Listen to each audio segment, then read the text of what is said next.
Hey, guys, dim the lights, maybe turn on a fan for that soft background hum, and let's ease into tonight's journey together.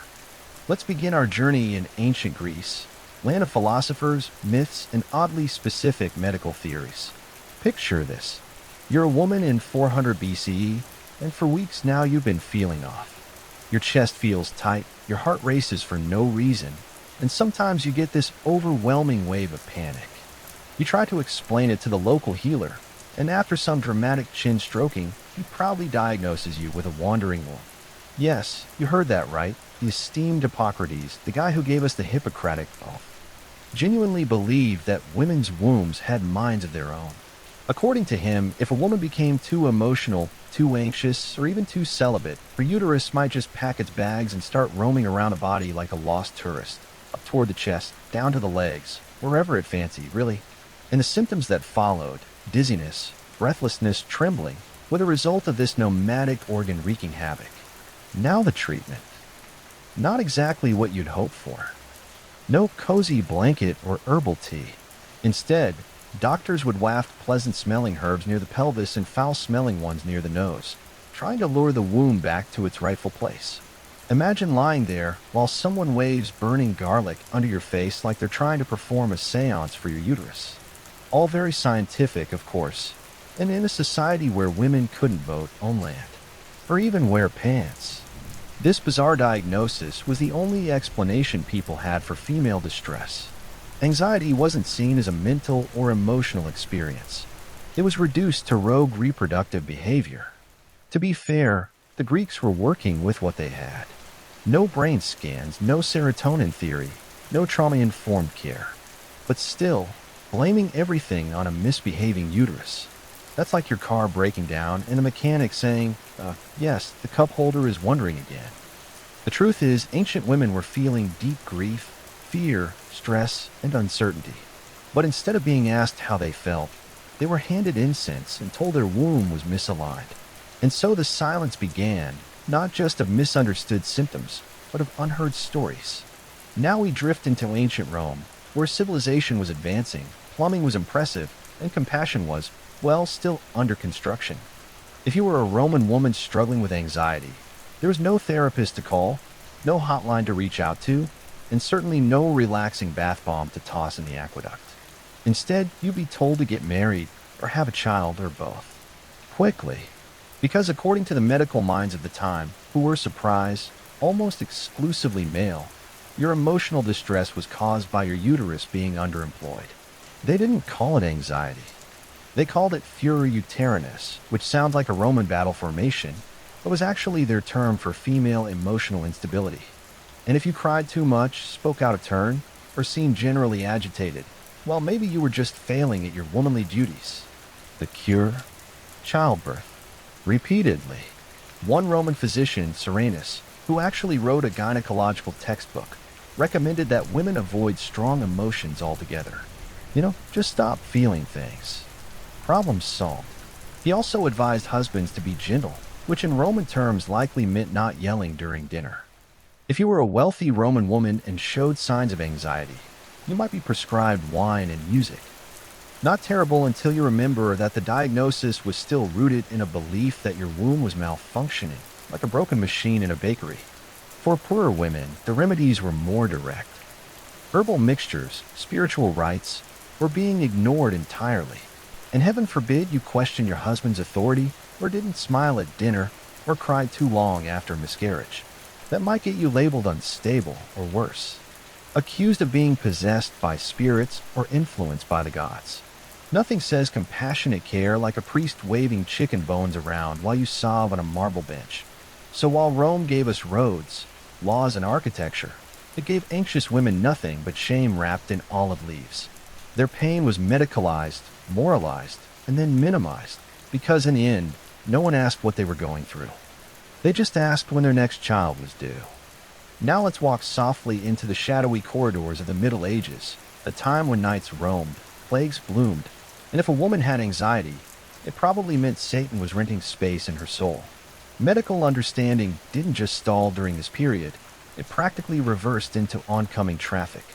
The Greek ideas of womb wandering were still hanging around, but now they were seasoned with a generous dose of fear, fire, and holy panic.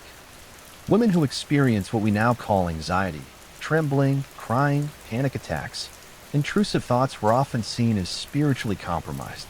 Because clearly, if your hands shook or you wept at night, it wasn't trauma, it was demons. The church dominated the landscape of healing, and that healing often came in the form of exorcisms, public humiliation, or, if things escalated, a bonfire with your name on it. If a woman admitted to hearing voices or simply seemed off, she could be accused of witchcraft.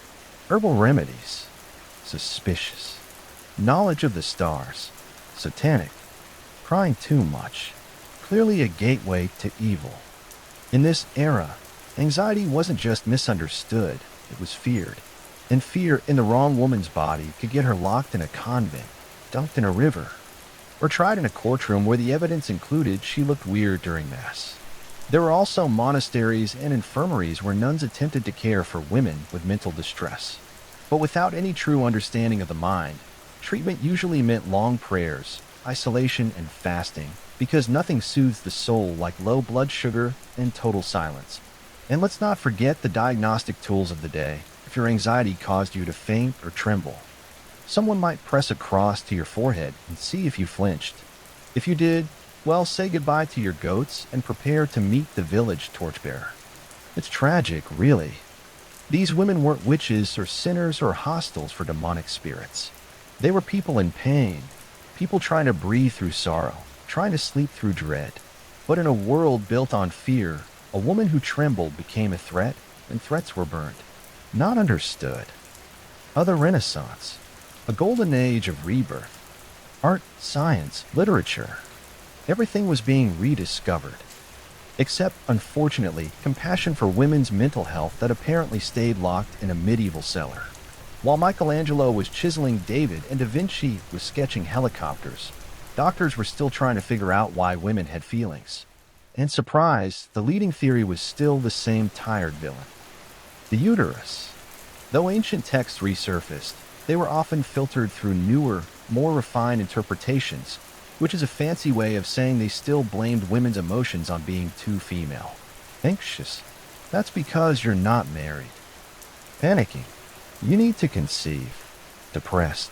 Time for a good leeching. Yes, leeches.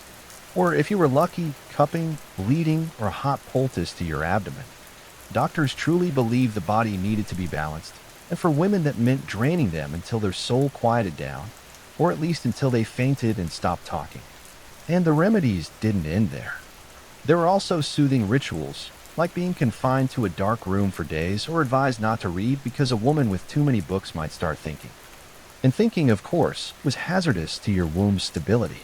In elite households, women suffering from nervous complaints might be sent to the countryside for rest, which sounded nice on paper but often meant being watched, silenced, and dosed with herbal tonics until they smiled again, or at least pretended to. The Renaissance loved beauty. It celebrated harmony and proportion, but it did not know what to do with a woman who wept uncontrollably or couldn't sleep through the night. Emotional pain, especially in women, was seen as unruly, unbalanced, inconvenient.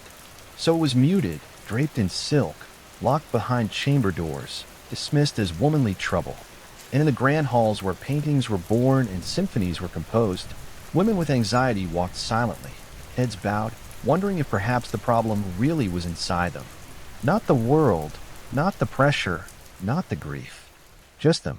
Because in the age of enlightenment, a woman's fear was still considered a flaw to be hidden, not a wound to be heard. As we step into the 17th and 18th centuries, the world is buzzing with progress. Telescopes are peering into the heavens, philosophers are pondering liberty and reason, and Isaac Newton is explaining gravity, finally giving people a better excuse for falling apart. But if you were a woman during the Enlightenment suffering from anxiety, all that rationality didn't do you much good, because while the world was discovering natural laws and human rights, your trembling hands and sleepless nights were still being filed under female problems. Medical men, now wearing powdered wigs and very serious expressions, were beginning to write about the nervous system. They even had a name for women like you, nervous ladies. It sounded polite, maybe even elegant, but behind the label was the same old belief. Women were emotionally delicate, spiritually frail, and biologically built for breakdowns. The uterus, thankfully, had stopped its wandering. But now doctors said women had too many nerves, too much stimulation, too much imagination. In short, the Enlightenment determined that women were simply too much. If you cried often, or became overwhelmed, or had panic attacks, you might be prescribed rest, warm baths, mild walks, or everyone's favorite, laudanum. A lovely little cocktail of alcohol and opium, laudanum could quiet your anxiety, your pain, and possibly your pulse. But at least you weren't complaining anymore.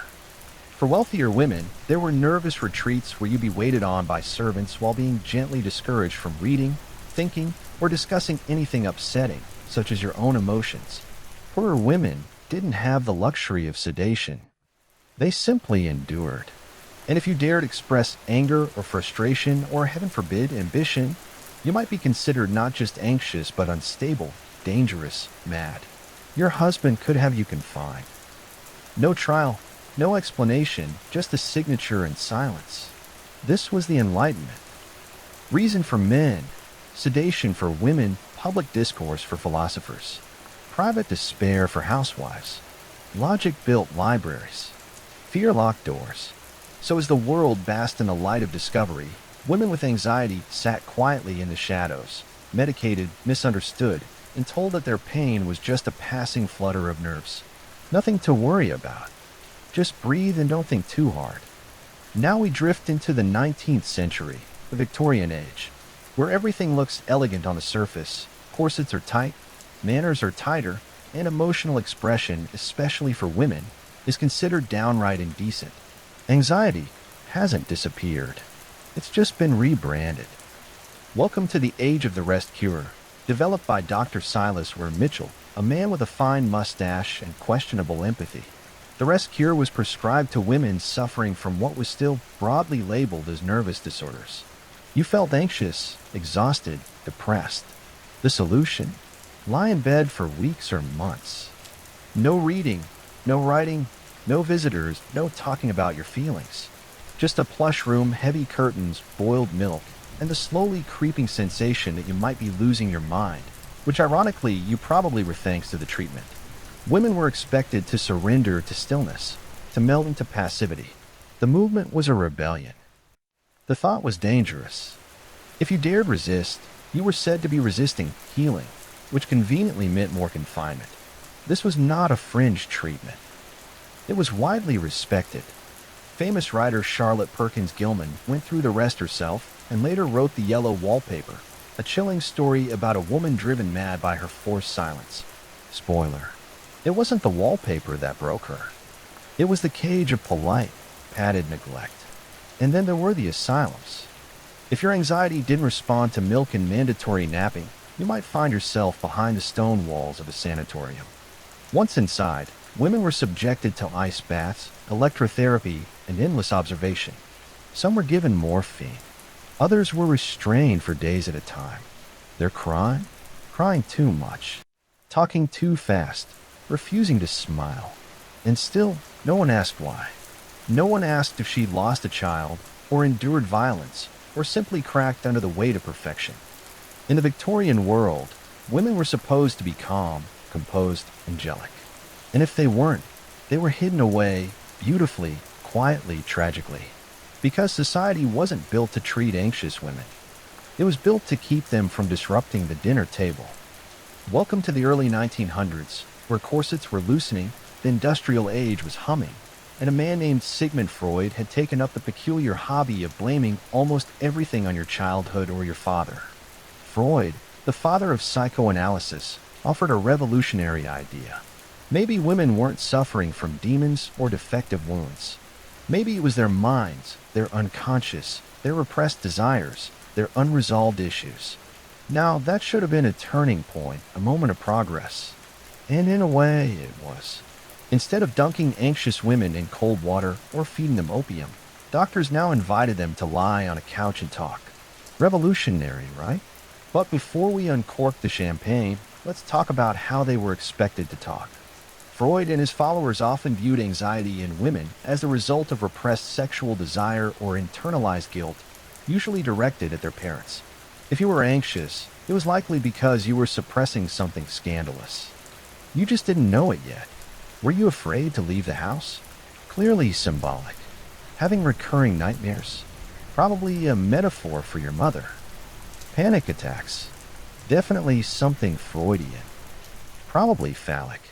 And while this new method of treatment was less physically violent, it still came with its own subtle form of blame. The problem was inside you. Not your circumstances, not the trauma, not the stifling expectations placed on your shoulders. You just needed to unpack it. And if you didn't get better, maybe you weren't trying hard enough. Maybe you were resisting the truth. Psychoanalysis spread like wildfire among the intellectual elite. In smoky Viennese rooms, doctors scribbled notes while women whispered about their dreams and fears, still trying to be taken seriously, still trying to be heard. It was progress, yes, but fragile progress, because even though the cages had been traded for couches, women's anxiety was still being interpreted through a male lens, often reduced to libido, longing, or lingering daddy issues. And so the question remained, could a woman ever simply be anxious without being seen as broken? Or would every tremble, every tear, every silent scream be pinned to a theory instead of a truth? It's the 1950s now. The war is over. The lawn is trimmed. And your casserole is expected to be on the table by 6. You're a woman in suburbia. Polished nails, bright smile, pearls around your neck, and your anxiety. Well, darling, that's not something we talk about because according to glossy magazines and daytime radio, everything is fine. So why do you feel like screaming? Enter Mother's Little Helper, the nickname for a small pill with a big promise, calmness specifically. Valium and its earlier cousin, Miltown. These little sedatives were marketed directly to women, especially housewives, who felt overwhelmed, underappreciated, or quietly unraveling in a sea of matching Tupperware. Feeling sad, anxious, numb. Just pop a pill, dear, and smile for the neighbors. Doctors handed them out like candy. No one asked about trauma. No one asked about loneliness. No one wondered if spending every day vacuuming in heels while pretending everything was perfect might be crushing. Because in this new world of conformity and consumerism, a woman's role was to be content. And if she wasn't, clearly something was wrong with her. Not the role, not the expectations, not the endless isolation. Pharmaceutical companies leaned into this narrative with disturbing enthusiasm. One ad for tranquilizers featured a woman gripping the sink with the caption, "You can't set her free, but you can help her feel less trapped." Another proudly promised peace of mind for overburdened housewives. You know, the ones holding the family together with a smile and a rising dose of benzodiazepines. By the 1960s, millions of women were medicated not because they were mentally ill, but because they were exhausted, because they were sad and didn't know why, because they were human in a culture that didn't allow them to be. And while these drugs offered short-term relief, they often came with long-term dependency. But no one talked about that. Addiction, after all, was considered unladylike. So they smiled, they swallowed, and somewhere deep beneath the sedation, the real question lingered. What if her anxiety wasn't a disorder? What if it was a warning? The silent scream from a soul that was never allowed to speak. By the 1970s, something had shifted. The casserole was still warm, the house still tidy. But now the woman inside it had questions like, why am I the only one sedated?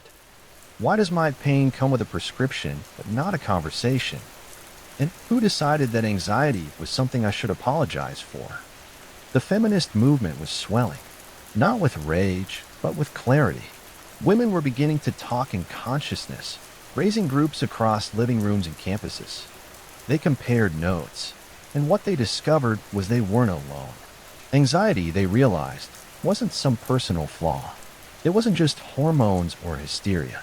It was often the logical result of being overworked, unheard, and expected to perform emotional labor like it was part of the furniture. Books like The Feminine Mystique by Betty Friedan cracked the polished surface of post-war domesticity, revealing the problem that has no name. It described women who felt empty, anxious, restless, despite having everything society told. Tell them they should. Finally, someone said it. It's not in your head. It's in the walls, the expectations, the silence. And once the silence broke, there was no going back. Women began reclaiming their stories. They stopped accepting tranquilizers as apologies. They started questioning the institutions that had pathologized their emotions for centuries. In therapy rooms, a new kind of counselor was emerging, one who actually listened. One who didn't assume every panic attack was a cry for marriage or motherhood. Women entered psychology, medicine, and psychiatry, not just as patients, but as professionals. It wasn't perfect. Misdiagnosis was still common, bias still lingered, and pharmaceutical companies were still very busy. But something important had changed. Women were talking, and this time they weren't being interrupted. They were connecting the dots between personal pain and societal pressure, between internal struggle and external structure. They were rewriting the narrative from what's wrong with me to what happened to me. And slowly, painfully, the world began to shift. Because when women stopped whispering and started comparing notes, they discovered something revolutionary, that their anxiety wasn't madness. It was true. Trying to find a voice in a world that never wanted to hear it. As the 1980s and 90s rolled in, women's anxiety finally got a proper name. Not hysteria, not nerves, not she's just tired, but actual diagnostic terms. Generalized anxiety disorder, panic disorder, PTSD. Finally, a medical vocabulary that didn't blame the womb. Progress, right? Well, sort of. Psychiatry was getting more precise. The DSM, the big diagnostic manual with all the mental health labels, was growing thicker and insurance companies were starting to reimburse treatments. But even as science evolved, the experience of being a woman with anxiety still came with familiar echoes of doubt, dismissal, and stigma. Let's say you were a woman in 1993 having panic attacks. You go to a doctor, heart pounding, palms sweating, afraid you're dying. He might hand you a pamphlet, a prescription for Xanax, and a polite suggestion to get some rest. At least they'd stop blaming your uterus. Now they are blaming your lifestyle. You're working too hard. You're probably just overwhelmed. Have you tried jogging? And sure, therapy was now a real option if you could afford it. But finding a therapist who wouldn't assume your anxiety was just being emotional could still be a challenge. If you cried in a session, you were labeled fragile. If you didn't, maybe you were in denial. Either way, your diagnosis came with an asterisk. Still, for many women, finally having a name for what they felt was like being handed a mirror after years in the dark. It wasn't a weakness. It wasn't a personal failure. It was real. And it had been there all along. Medications improved too. SSRIs, drugs like Prozac and Zoloft became household names, marketed as modern solutions to modern struggles. And for many, they truly helped. But again, they often came without a full explanation. No one was digging deeper into trauma, history, generational patterns. Just take this, feel better. So yes, progress was made, but it was clinical, not compassionate structured. Not sensitive.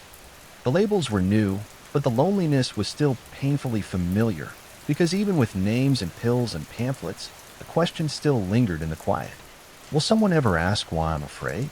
Welcome to the 2000s, where flip phones were cool, low-rise jeans were confusing, and for the first time in centuries, people started asking not just what's wrong with you, but what happened to you. It was a quiet revolution. Not one with banners or protests, but with TED Talks, memoirs, and slowly shifting clinical conversations. Researchers, therapists, and trauma survivors began connecting dots that had long been ignored. Anxiety wasn't just a chemical imbalance or a random quirk. Sometimes it was a normal response to a life that hadn't been very kind, and suddenly 3 words entered the spotlight. Trauma-informed care. Instead of treating anxiety like an individual defect, this approach asked bigger questions. What experiences shaped your nervous system? What patterns are your body trying to survive? What if your hypervigilance isn't irrational, but learned? This wasn't just academic. It was deeply personal, especially for women, because now, anxiety could be traced back to things no one wanted to talk about. Abuse, neglect, generational pressure, workplace harassment, the emotional weight of performing perfection while quietly breaking inside. For many, this brought relief, even validation. For the first time, their fear wasn't a flaw. It was a wound, and wounds can heal. But this wasn't a magical fix. Society still loved productivity more than peace. Women still faced pressure to be calm, capable, and composed, even while managing households, careers, children, and the growing stack of mental health buzzwords. Burnout, imposter syndrome, high-functioning anxiety, all terms that sounded new but often felt old. And while therapy was more accessible, it was still expensive, still inconsistent, still uneven. One therapist might hold space. Another might offer unsolicited advice and an awkward smile. Social media helped and hurt. Women could now share their struggles publicly, creating solidarity across time zones. But they could also be told to drink more water and meditate instead of addressing years of systemic trauma. Still, something was shifting because the world was finally beginning to understand what women had always known. That anxiety wasn't a weakness. It was history, whispering through the body, waiting for someone, anyone, to listen. Now we arrive in the age of Wi-Fi, wellness influencers, and phones that never let you rest. Welcome to the digital era, where women's anxiety no longer needs a doctor's diagnosis. It just needs a screen. You wake up to 37 notifications for emails, 2 calendar alerts, and a message from someone who just wants to pick your brain. You haven't even had coffee, but your pulse is already sprinting. Anxiety in the digital age isn't just internal. It's interactive and constant. You're expected to be available, responsive, successful, hydrated, emotionally balanced, and preferably glowing, all while maintaining a curated smile on a platform that calls itself social. The modern woman isn't just managing her life, she's managing her brand. And somehow anxiety is both a red flag and an aesthetic. Now posts with my anxiety are bad. Today can trend as long as they're paired with the right filter and a caption that's self-aware but not too messy. Vulnerability sells, but only if it's digestible. And if you try to unplug, good luck. The world doesn't slow down. The algorithm punishes you. Emails pile up like guilt. Even meditation has become performance art, tracked by an app and graded by your smartwatch. Anxiety is everywhere, but so is advice. You can scroll through reels promising to cure your nervous system in under 30 seconds. Breathwork, matcha, journaling, tapping. All great tools until they become just another checkbox in your already overfilled day. And through it all, the root of women's anxiety remains surprisingly consistent. Pressure. The pressure to be liked, to be successful, to be informed, responsive, healthy, thin, ethical, kind, efficient, creative, funny, but not too funny. And don't forget to reply to your boss, your best friend, and that mum group chat that somehow never sleeps. It's no wonder your chest feels tight. Because in the age of being on 24/7, rest feels radical. Silence feels suspicious. And peace? That's a full-time job on its own. But here's the quiet truth. Your anxiety isn't a glitch. It's a signal that your nervous system wasn't designed for this much noise. After centuries of being silenced, sedated, shamed, and scrolled into exhaustion, something unexpected is happening. Women are slowing down. Not because the world has eased its grip. It hasn't. But because many are realizing that racing to meet impossible standards only leads to one place: burnout with a side of existential dread. So now, in corners of the internet and quiet living rooms, in yoga studios and therapy circles, a soft revolution is underway. It's not loud. It doesn't go viral. It doesn't wear matching athleisure or quote productivity gurus. It just rests. Rest is resistance. Rest is reclaiming. Rest is the long-forbidden medicine women were denied for centuries. Not the forced kind prescribed by Victorian doctors, but the chosen kind, the kind that says, I don't owe anyone my exhaustion. Women are learning to say no, not as a failure, but as a boundary. They're canceling plans, logging off, letting the dishes sit in the sink, and shockingly, the world keeps spinning. It's not easy. The guilt is still there, whispering you should be doing more. But now there's another voice rising beside it. Quieter one. You've done enough for today. Breathe. Communities are forming around this truth. Groups of women who hold space for each other without judgment, who say to me too, instead of why can't you just push through. They're rewriting the narrative one exhale at a time. They're learning that healing isn't linear, that some days you'll meditate and journal and go for a walk. Other days you'll cry into your cereal and delete your calendar. Both are okay. And maybe, just maybe, anxiety doesn't mean you're broken. Maybe it means you're awake in a world that tries so hard to numb you. So tonight, if your mind is racing or your heart is heavy, remember this. You are not a machine. You were never meant to be. And in a culture that worships hustle and productivity, choosing to rest, truly rest, is not weakness. It's wisdom, ancient, sacred, revolutionary. Long before selfies, sailor sleeves, or regrettable lower back tributes, people were getting tattooed, in fact. The earliest known tattoos didn't belong to rebellious teenagers or battle-hardened warriors. They belonged to a man frozen in time. Literally. Uzi the Iceman, discovered high in the Alps in 1991, is over 5,000 years old. His body, preserved by snow, time, and luck, is etched with 61 tattoos made of simple black lines and crosses. Not skulls, not dragons, just lines. But here's the thing. These lines weren't random. They were placed on joints, the spine, and the ankles. Modern researchers believe they may have been a form of early acupuncture or pain relief. An ancient blend of medicine and ritual etched into the skin with soot and sharp tools. Primitive, yes, but also intentional. These weren't tattoos for show. They were tattoos for survival. Anansi wasn't alone across ancient Egypt.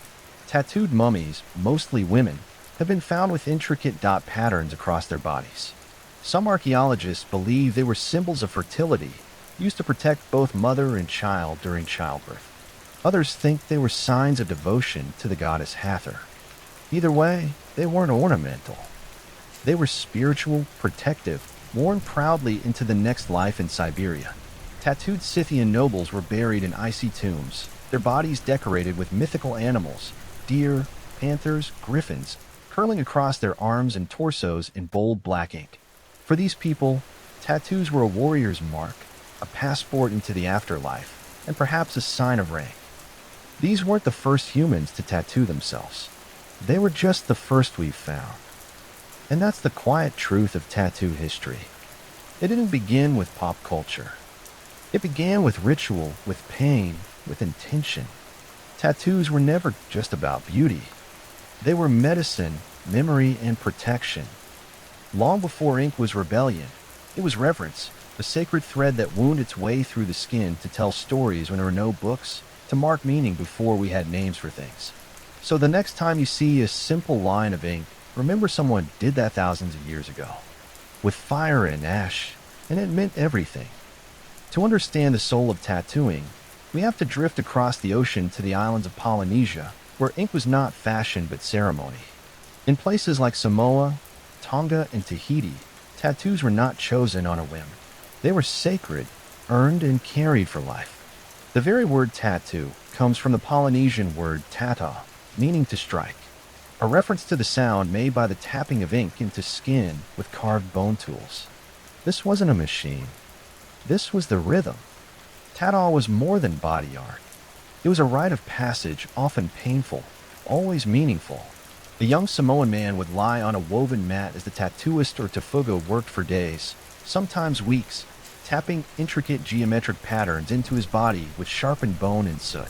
The design would stretch from the waist to the knees, a symbol of adulthood, identity, and bravery. The pain wasn't incidental. It was part of the ritual. To endure, it was to prove you were ready. To back out mid-process brought shame not just to you, but to your entire family. In Tahiti, tattoos told of genealogy and status. They might reflect divine protection, spiritual connection, or sexual maturity. A woman's fingers might be inked to signal readiness for marriage. A man's chest might tell of his warrior lineage. Every dot, every line, every curve, all sacred. Even today, in many Polynesian communities, tattoos retain this powerful role. They're not just expressions of self, they're connections to ancestry. Living records carried on skin, a living scroll. When Europeans first arrived in the Pacific during the 18th century, they were fascinated and horrified by what they saw. Sailors like Captain Cook recorded the practice in journals, and soon after his crew began adopting tattoos themselves, not to honor the ritual, but to mark their travels. A souvenir, a trend stripped of meaning but inked all the same. Still, the origin remained. Polynesian tattooing was never meant to be casual. It was sacred, personal, carried with pride through generations, proof that your story was worthy of pain and permanent enough to live just beneath the surface of the skin. As we shift eastward, the story of tattooing takes on a more complicated shape, one of beauty and punishment, honor and shame, all inked into flesh in ancient China. Tattoos carried a heavy stigma. Rather than symbols of spirituality or strength, they were often marks of disgrace. Criminals were tattooed on the face or neck with words like thief or traitor, permanent reminders to society of what that person had done and who they would never stop being. It was called cheap branding for exile. Your punishment didn't end with your sentence. It stayed on your skin for life. And yet, even here, in the shadows of shame, tattooing held deeper layers. Some Chinese warriors voluntarily wore ink to show loyalty to their brothers or devotion to a cause. In the legendary novel Water Margin, one of the 108 heroic outlaws is said to have an entire body tattooed with imagery of dragons, tigers, and flames, a man's honor written on his skin like scripture. In Japan, the story is just as layered, maybe more. Early Japanese tattoos called irizumi were used to ward off evil spirits, protect fishermen, or even symbolize status. But as in China, tattoos also became tools of punishment. Criminals were marked with lines on the arms or symbols on the forehead. In some regions, each crime added another stroke, a tally of dishonor visible to all but over time. Something changed. By the Edo period, 1600s, 1800s, full-body tattoos began to emerge as an underground art form. Vibrant, elaborate designs, dragons, koi fish, gods, demons, began to stretch across the backs, arms, and legs of commoners. These weren't criminals. These were firemen, laborers, and gamblers, men with dangerous jobs, and even more dangerous reputations. And then came the Yakuza, Japan's feared crime syndicates, who embraced full-body irizumi as symbols of strength, loyalty, and fearlessness. The more coverage, the more respect, and the more pain you endured. These weren't tattoos for the public. They were private, hidden beneath suits, revealed only in bathhouses or in battle. In both China and Japan, tattoos lived in tension, art and punishment, identity and exile, a constant dance between pride and shame, because sometimes the ink that marks you also defines you. In ancient Europe, tattoos walked a thin line between power and punishment, depending entirely on who held the needle and who bore the mark. Let's begin with the Celts and the Picts, tribal peoples who lived in what is now Britain and Scotland when Roman soldiers first encountered them. They were stunned. These warriors, some naked, some cloaked in wolf pelts, were covered in swirling blue tattoos, fierce spirals, and knots etched across their faces and bodies. The dyewoad, a plant-based ink that stained the skin deep blue like thunder clouds rolled across flesh. These weren't decorations. They were battle armor, intimidation, and identity. To tattoo your body was to declare, "I am not afraid to bleed." Julius Caesar described them in his writings, half in awe, half in horror, calling them wild and barbaric, which is ironic considering what Rome did next. Because while the Romans prided themselves on law and order, they also used tattoos not as symbols of honor, but as tools of control for criminals. Slaves and prisoners of war were tattooed with marks of ownership or shame. A runaway slave might be branded with the letters FVG, short for fugitivus, a soldier who deserted his legion inked forever with disgrace. Even Roman Christians in the empire's early days were sometimes tattooed to mark them as enemies of the state, or worse, heretics. These were not badges. These were burdens. And yet, not all Roman tattooing was punishment. Some soldiers, particularly in the eastern provinces, began to tattoo themselves voluntarily, symbols of loyalty to their legion or devotion to a deity. Quiet rebellion inked beneath the armor. Over time, as Christianity spread and gained power, tattooing across Europe fell further into disrepute. By the early Middle Ages, it was largely condemned as pagan. Sinful or barbaric, the body was now seen as a temple, and temples apparently were best left unpainted. But deep in the forests and along the misty moors, the old traditions lived on, whispered through generations, passed from mother to daughter, warrior to warrior, because long before ink was criminal, it was tribal. And in the blood-soaked soils of ancient Europe, tattooing was proof you belonged to your people, to your land, to your gods. As Europe entered the long stretch of the Middle Ages, tattooing faded from the spotlight, but it never vanished. It simply went underground. The Christian Church, now a dominant force across the continent, condemned tattooing. The body was to remain pure, unblemished, a vessel of holiness. Pagan customs, including tattoos, were swept aside, labeled heathen, rebellious, or worse, demonic. And yet, even in this era of suppression, ink still found its way beneath the skin. Among Christian pilgrims, especially those who made the treacherous journey to Jerusalem, tattoos became symbols of devotion. A small cross tattooed on the wrist or forearm was proof. I made it. You had survived the seas, the deserts, the bandits, and you came home marked by faith. Some pilgrims even received these tattoos while in the Holy Land, etched by Coptic Christian families who had preserved the sacred art for generations. These weren't decorative. They were spiritual contracts, reminders etched in flesh that said I belonged to God and I went to His city. In some monasteries, tattoos are used to identify members of certain orders, hidden symbols, discreet and purposeful. There are whispers, though rarely confirmed, of knights from the Crusades tattooing holy relics, saints, or sacred words onto their arms and chests before battle.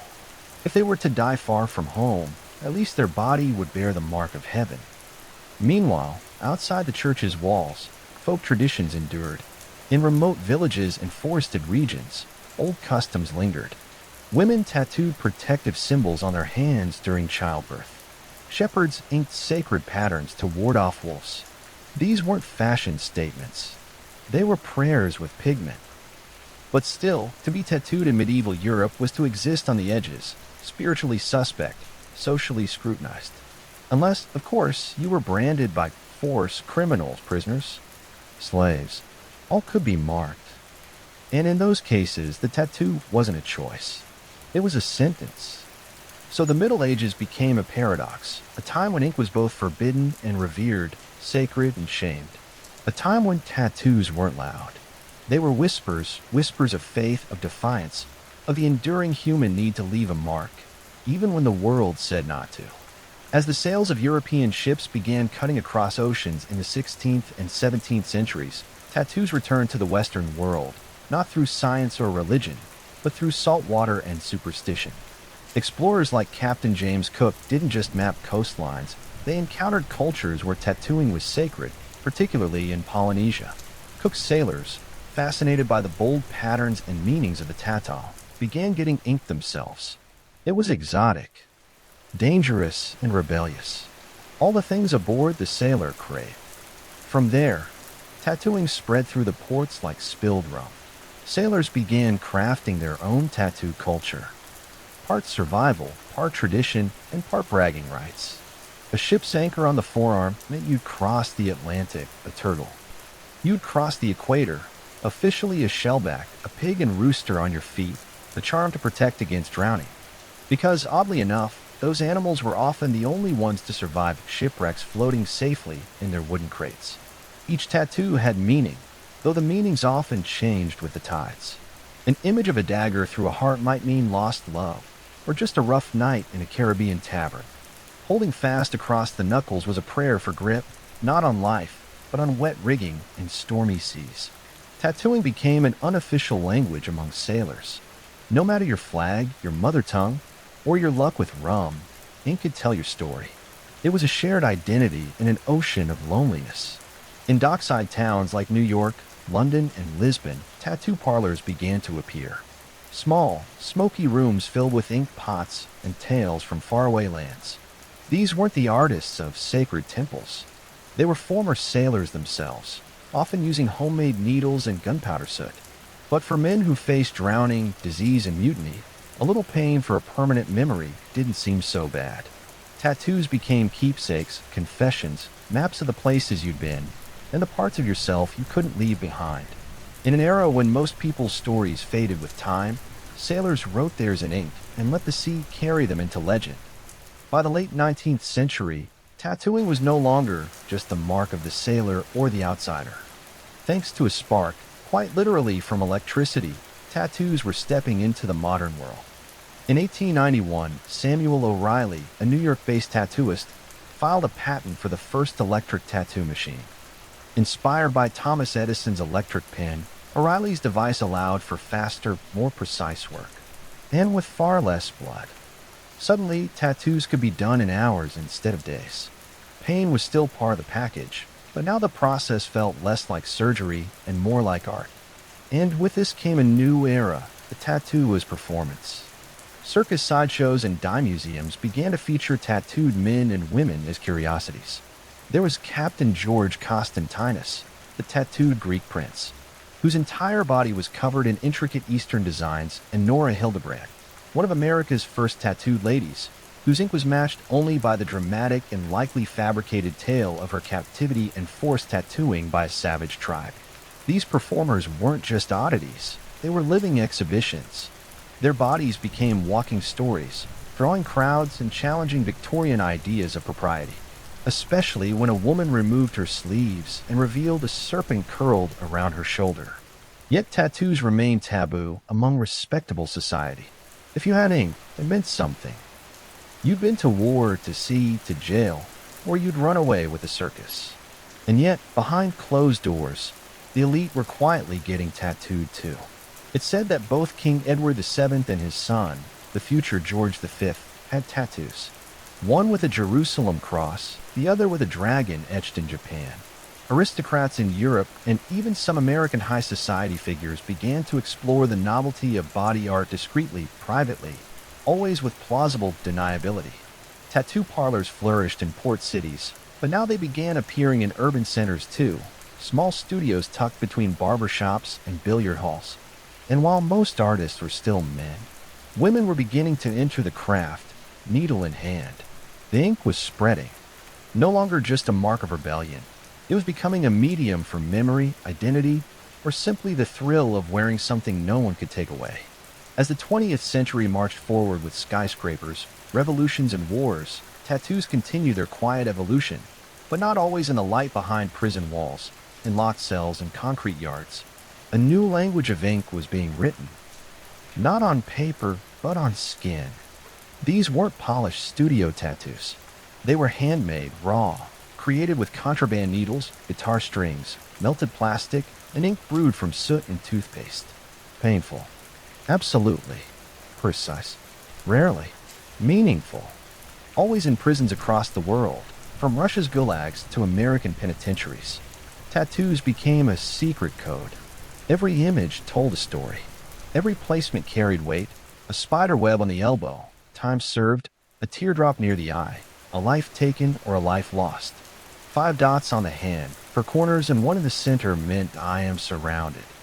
In Soviet prisons, tattooing became a detailed system of status and survival.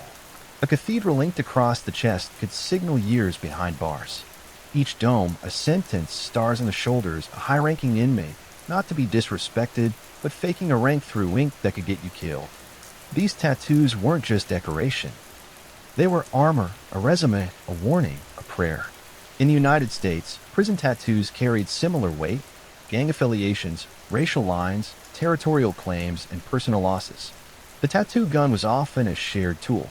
The ink passed between inmates like contraband communion. For many, their first tattoo wasn't a choice. It was a rite of passage. But even outside the walls, these prison-born styles began to leak into the wider world. Artists, especially in urban areas, began incorporating the stark, bold lines of prison art into their own work.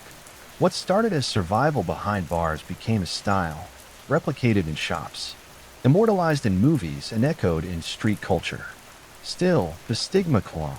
A visible tattoo, especially one on the hands, neck, or face, often meant closed doors, judgment, suspicion. The ink might fade, but the assumptions remained. Yet for the ones who wore them, those marks weren't shameful. They were stories of survival, of time endured, of identity carved in silence. Because sometimes, when no one listens, the skin speaks. By the dawn of the 21st century, tattoos had undergone their greatest transformation yet. From ancient rite to outlaw code to something else entirely, a canvas for the self. What was once hidden under sleeves or spoken in hushed judgment was now proudly displayed on runways, in boardrooms and across social feeds, from baristas to CEOs. Kindergarten teachers to veterans, ink was no longer a symbol of rebellion. It had become a declaration of identity. The rise of tattoo studios mirrored this shift. No longer backroom shops with flickering neon signs, many became sanctuaries of expression, clean, curated, and often more like art galleries than the gritty dens of old.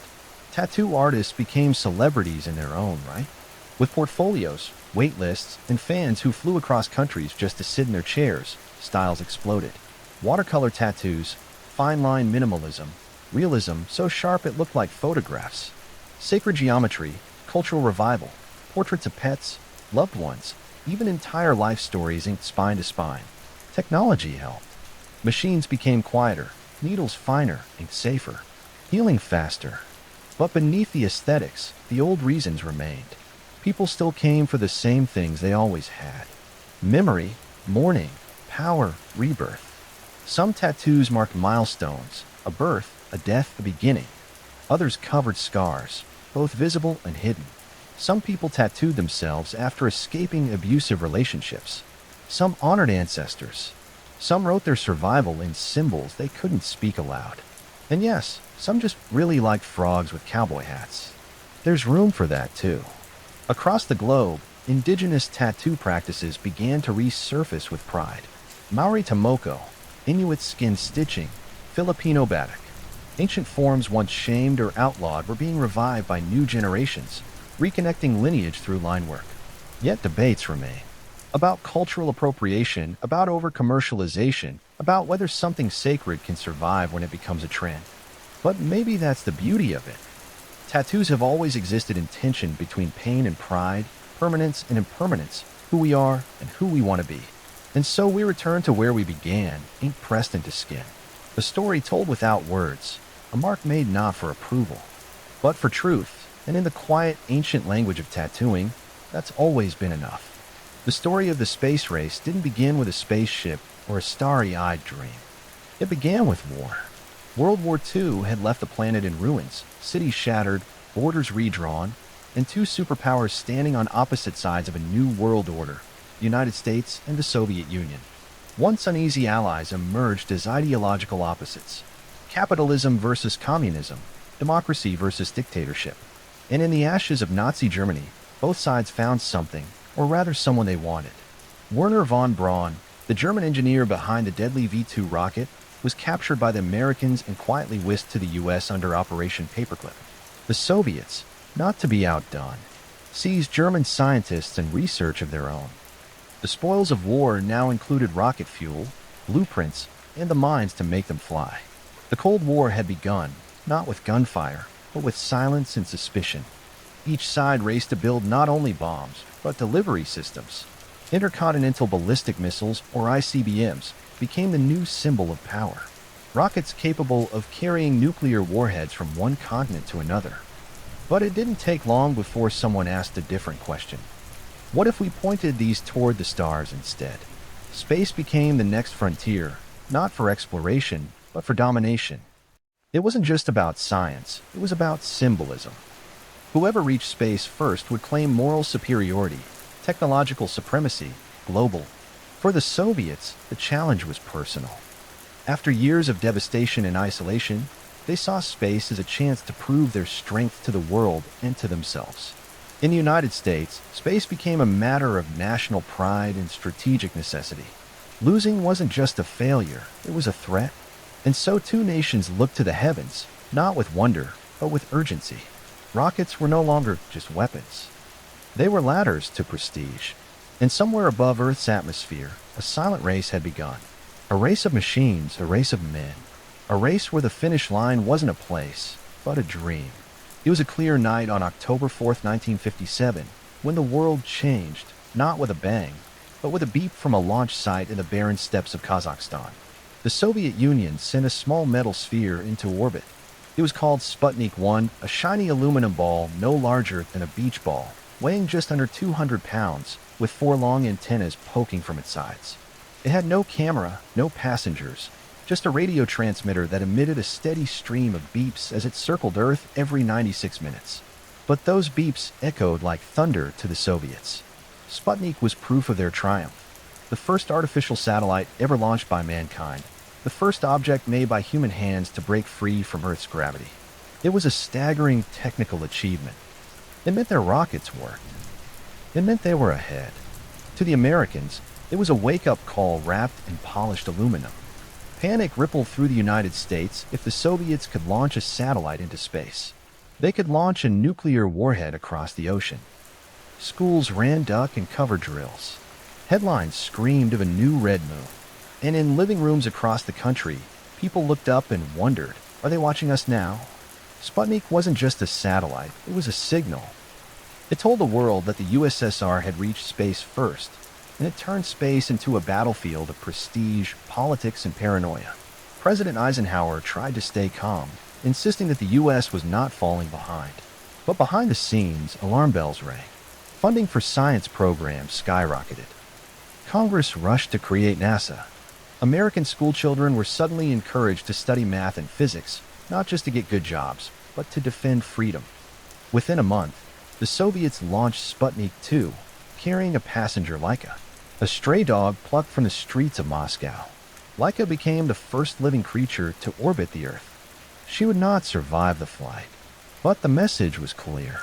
The Soviets weren't just ahead, they were accelerating. And now, for the first time, humanity was no longer alone in the stars. We had sent someone up, and the race had truly begun. The shock of Sputnik hit hard. In living rooms and laboratories, classrooms and Capitol Hill, the United States faced a difficult truth. It had been beaten into space, not by a more powerful nation, but by one that had been, until recently, a devastated wartime ally, now a fierce ideological rival. The question wasn't just how did they do it. It was what do we do now? The answer came fast in 1958. The United States created a new agency, the National Aeronautics and Space Administration, NASA. Built from the remnants of earlier aerospace programs, NASA was more than an agency. It was a declaration, a commitment, a promise that America would not only catch up, it would lead. But the first American satellite, Explorer 1, wasn't launched until January 31st, 1958, nearly 4 months after Sputnik. Still, it carried more than a radio beam. It discovered the Van Allen radiation belts, proving that the U.S. wasn't just chasing, it was contributing to science. The space race had become a national mission.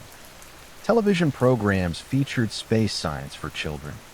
Schools added rocket math to curriculums. Funding for science, engineering, and math surged. American identity was now linked to the cosmos. But politics has always steered the rocket. This wasn't just about curiosity. It was about Cold War dominance. Space was the new high ground. Whoever controlled it would control communications, defense, and prestige. The U.S. feared falling behind in the eyes of the world, especially newly independent nations choosing between capitalist democracy and communist rule. Enter Project Mercury, America's first manned spaceflight program. 7 test pilots, later dubbed the Mercury 7, were selected to represent not just NASA, but the hopes of an entire nation. They trained in secret, they endured punishing physical and psychological tests, and they were turned into heroes before they'd ever left the ground. Meanwhile, the Soviets were preparing to raise the stakes even further, because satellites were only the beginning. The next goal was clear: to send a human into space and bring them home. For America, the challenge was no longer hypothetical. It was real, personal, urgent. And it was only a matter of time before someone, Soviet or American, would risk their life to cross that invisible boundary between Earth and everything beyond it. April 12, 1961, just after sunrise in the Kazakh desert, a slender silver rocket stood on the launch pad. Tall, silent, and poised to change history. Inside it sat a 27-year-old Soviet pilot named Yuri Gagarin. He was calm, smiling even, clad in an orange flight suit and a white helmet. He looked more like a test pilot than a pioneer. But what he was about to do had never been done. Leave Earth entirely. At 9:07 a.m. Moscow time, the Vostok 1 spacecraft roared to life.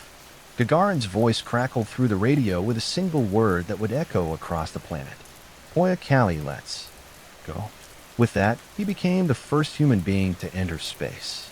The flight lasted just 108 minutes. Gagarin completed one full orbit around Earth, reaching a peak altitude of 187 miles and traveling over 17,000 miles per hour. He looked down and saw our planet from above, the blue curve of Earth, the blackness of space, and no borders. He later described what he saw with simple wonder. The Earth is blue. How beautiful. It is amazing. But make no mistake, this was not just a moment of human achievement. It was a geopolitical earthquake. The Soviets had done it first. Again, after Sputnik, after Laika, they had now sent a man into space and returned him safely. Gagarin didn't just orbit Earth, he orbited every front page on the planet. The Soviets paraded him like a champion. A symbol of socialist superiority and scientific might, the United States, stunned once more, scrambled to respond. President Kennedy, only a few months into his presidency, now faced the pressure to match and surpass the Soviet triumph. Yuri Gagarin returned to Earth a hero, landing in a field and startling a farmer and her daughter before calmly explaining he had come from space. He never flew in space again, but his name was etched into history because on that day, humanity crossed a line we'd only ever imagined. We were no longer earthbound, one man, one orbit, and the space race had officially entered its most human chapter. Just weeks after Yuri Gagarin made history, the United States was reeling, but not defeated.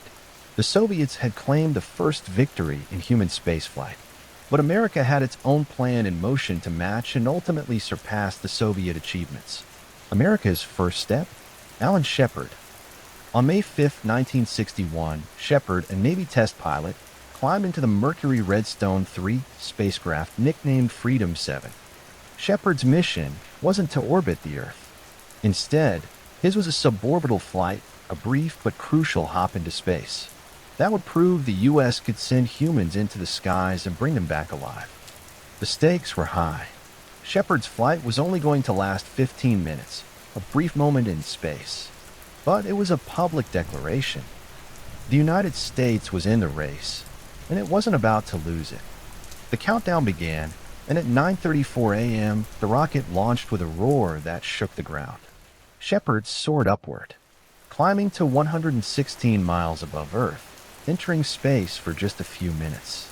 As he floated weightlessly, he experienced a moment of awe looking down on the blue planet below him. He didn't have the chance to look long. After a short, thrilling journey, Shepard's flight took a sharp descent and landed in the Atlantic Ocean.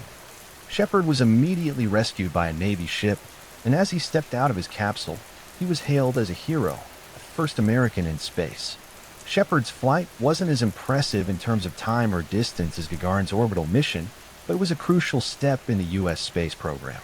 It proved the Americans could launch men into space, and more importantly, they could bring them back safely. The United States had entered the race, and while it had been a short flight, it was a long leap toward the ultimate goal, the moon. Shepard's success spurred NASA into action. The Mercury program's first success now paved the way for the Gemini and Apollo programs. The U.S. was now determined to go further, to go higher, and above all, to reach the ultimate frontier. The race to the moon wasn't just about rockets anymore.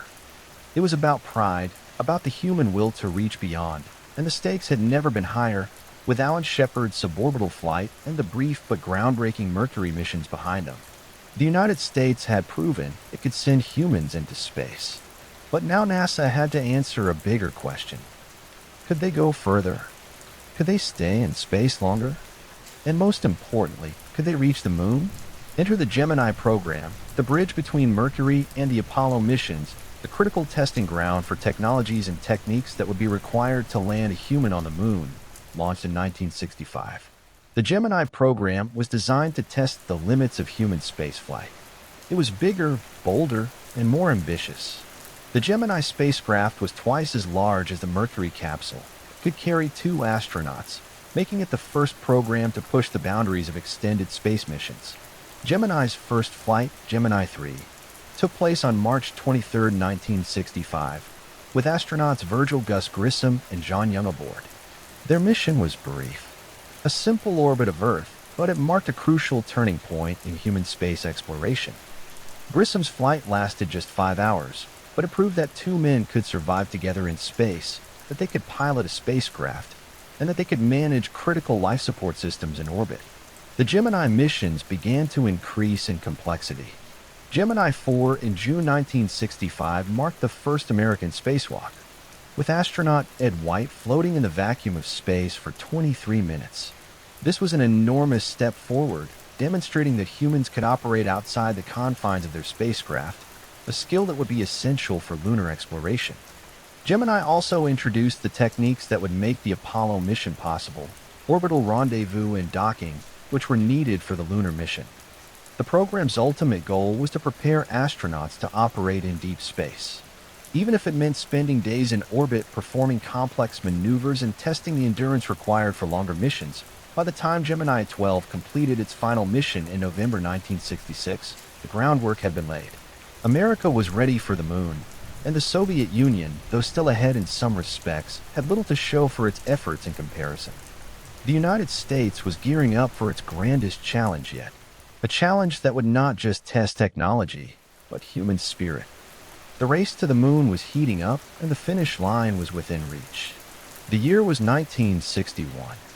President John F. Kennedy, inspired by the growing tension of the Cold War and the challenge of space, made a bold proclamation that would set the stage for one of humanity's greatest feats.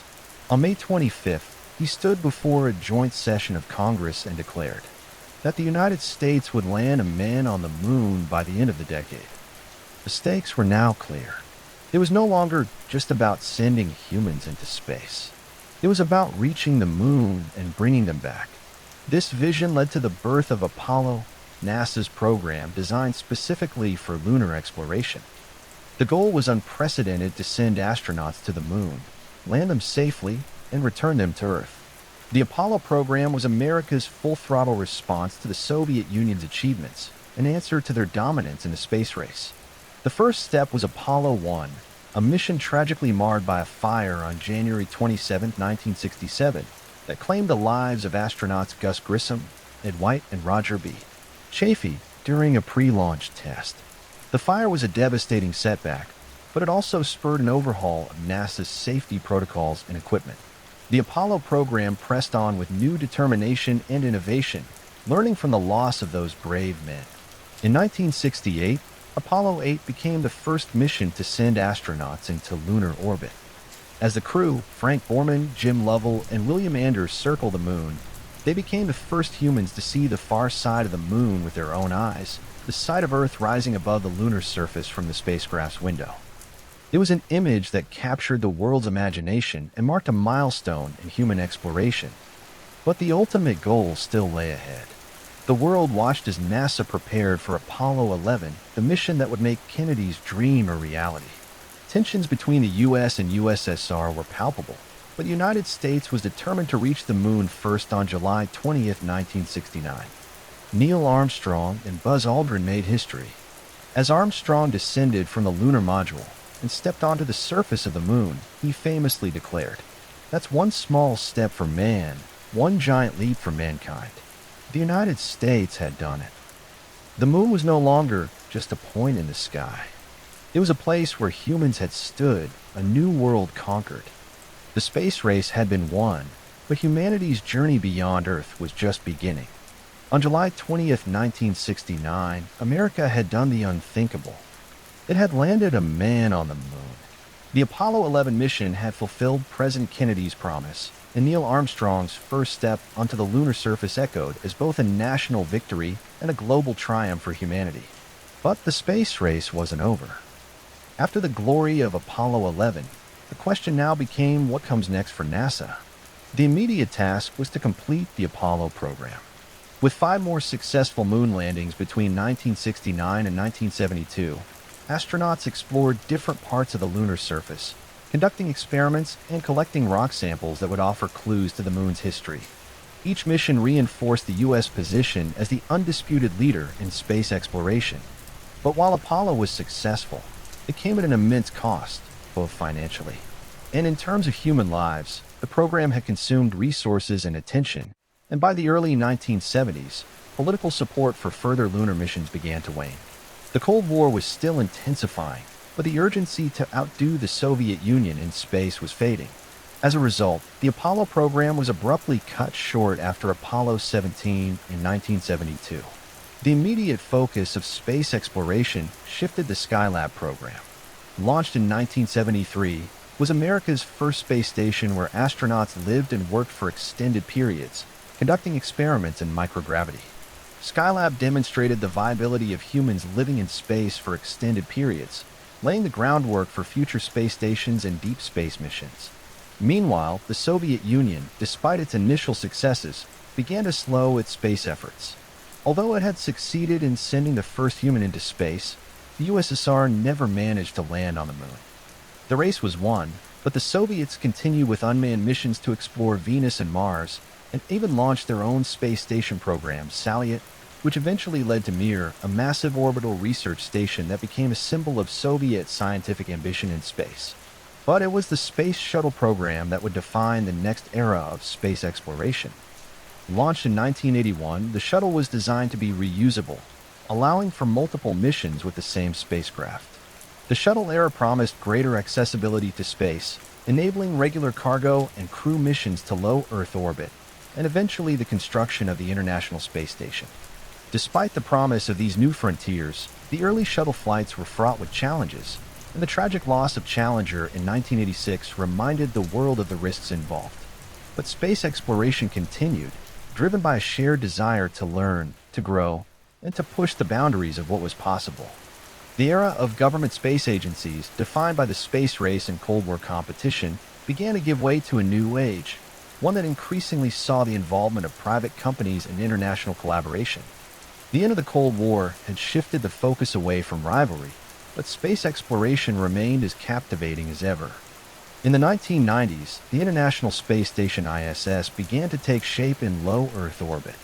Launched in 1998, the ISS represented a groundbreaking collaboration between the United States, Russia, Canada, Japan, and Europe. The station became a symbol of what the world could achieve together, transcending the nationalistic ambitions of the past and placing scientific research above competition. It became humanity's largest and most complex space laboratory, orbiting Earth at a speed of over 17,000 miles per hour, with astronauts from different nations living and working in space for extended periods. While the ISS continues to serve as a hub for international cooperation, scientific research, and technological innovation, it also laid the groundwork for a new direction in space exploration, the privatization of space. Enter SpaceX. Founded by entrepreneur Elon Musk in 2002, Musk's vision was clear: to reduce the cost of space travel and make it possible for humans to live on other planets, particularly Mars. SpaceX's success in developing reusable rockets revolutionized space travel. In 2012, SpaceX's Dragon capsule became the first privately built spacecraft to deliver cargo to the ISS in 2020. SpaceX achieved another milestone when its Crew Dragon spacecraft carried astronauts to the ISS, marking the first time since the Space Shuttle's retirement that American astronauts were launched into space from U.S. soil. SpaceX wasn't the only private player. Companies like Blue Origin, founded by Amazon's Jeff Bezos, and Virgin Galactic, founded by Sir Richard Branson, have also made significant strides in commercial space travel, focusing on suborbital flights for tourists and research. These companies are not just changing the business of space. They're redefining what's possible for private citizens to experience in space. The future of space exploration now includes plans for lunar colonies, Mars missions, and commercial space stations, with companies like SpaceX and Blue Origin developing the necessary infrastructure to make interplanetary travel a reality. In 2021, SpaceX's Starship completed successful test flights. Designed for deep space missions, NASA too has partnered with private firms to build the Artemis lunar program, which aims to land humans on the moon once again with plans for a sustainable presence by the 2020s. Space, once the domain of only the world's greatest superpowers, is now an accessible frontier for many nations and private companies. The dream of exploring Mars, of establishing a human presence on other planets, is no longer just the stuff of science fiction. It is the next great leap in human ambition, and just like during the space race, the stars are calling once again. In the vast, sun-baked expanse of Egypt, where the golden sands stretch endlessly beneath the blazing sky, there lies a mystery, a lost wonder of the ancient world, a place so incredible that, according to the great historian Herodotus, it was more magnificent than even the Great Pyramids of Giza. It was called the Labyrinth, an enormous underground complex, unlike anything ever seen before, stretching far beneath the earth and the monuments of Egypt. The Egyptians themselves described it as a marvel of both architecture and ingenuity, a labyrinthine structure so intricate it defied the imagination. Herodotus, the Greek historian who traveled extensively in the 5th century BC, was one of the first to write about this astonishing sight. In his travels, he was brought to Egypt, where he had the opportunity to see the labyrinth firsthand. What he witnessed left him in awe. According to his writings, the structure was composed of vast chambers, intricately designed corridors and towering walls, far surpassing the grandeur of any known structure at the time. It wasn't just a building, it was a labyrinth of monumental proportions filled with secrets and hidden spaces. The labyrinth, Herodotus described, consisted of 12 immense courtyards surrounded by high stone walls. Inside, the chambers were filled with carvings, statues, and inscriptions depicting the gods and the kings who had ruled Egypt throughout the ages. And perhaps most intriguing of all, Herodotus wrote of the structure's sheer size, not just a few rooms or passageways, but a sprawling complex stretching over vast areas. Herodotus claimed the labyrinth was so large and complex that it was impossible to explore it fully.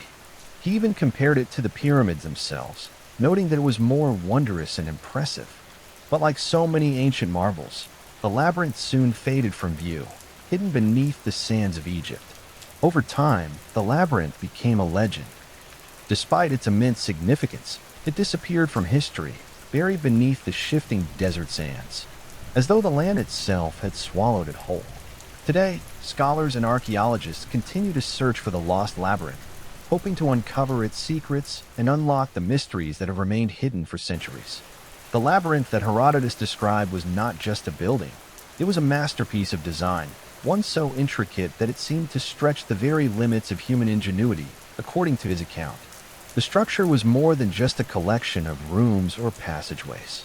It was a vast, sprawling complex, its scale and complexity a testament to the ancient Egyptians' mastery of architecture and engineering. Herodotus famously noted that the labyrinth consisted of 12 courtyards, each one separated by towering stone walls that encased the labyrinth like a series of fortress-like enclosures. These walls were adorned with intricate carvings and scenes depicting the gods, the kings, and the mythological creatures that populated Egyptian beliefs. Some of these depictions were said to be so detailed they appeared almost lifelike, a breathtaking blend of art and architecture. What made the labyrinth so unique was its sheer scale.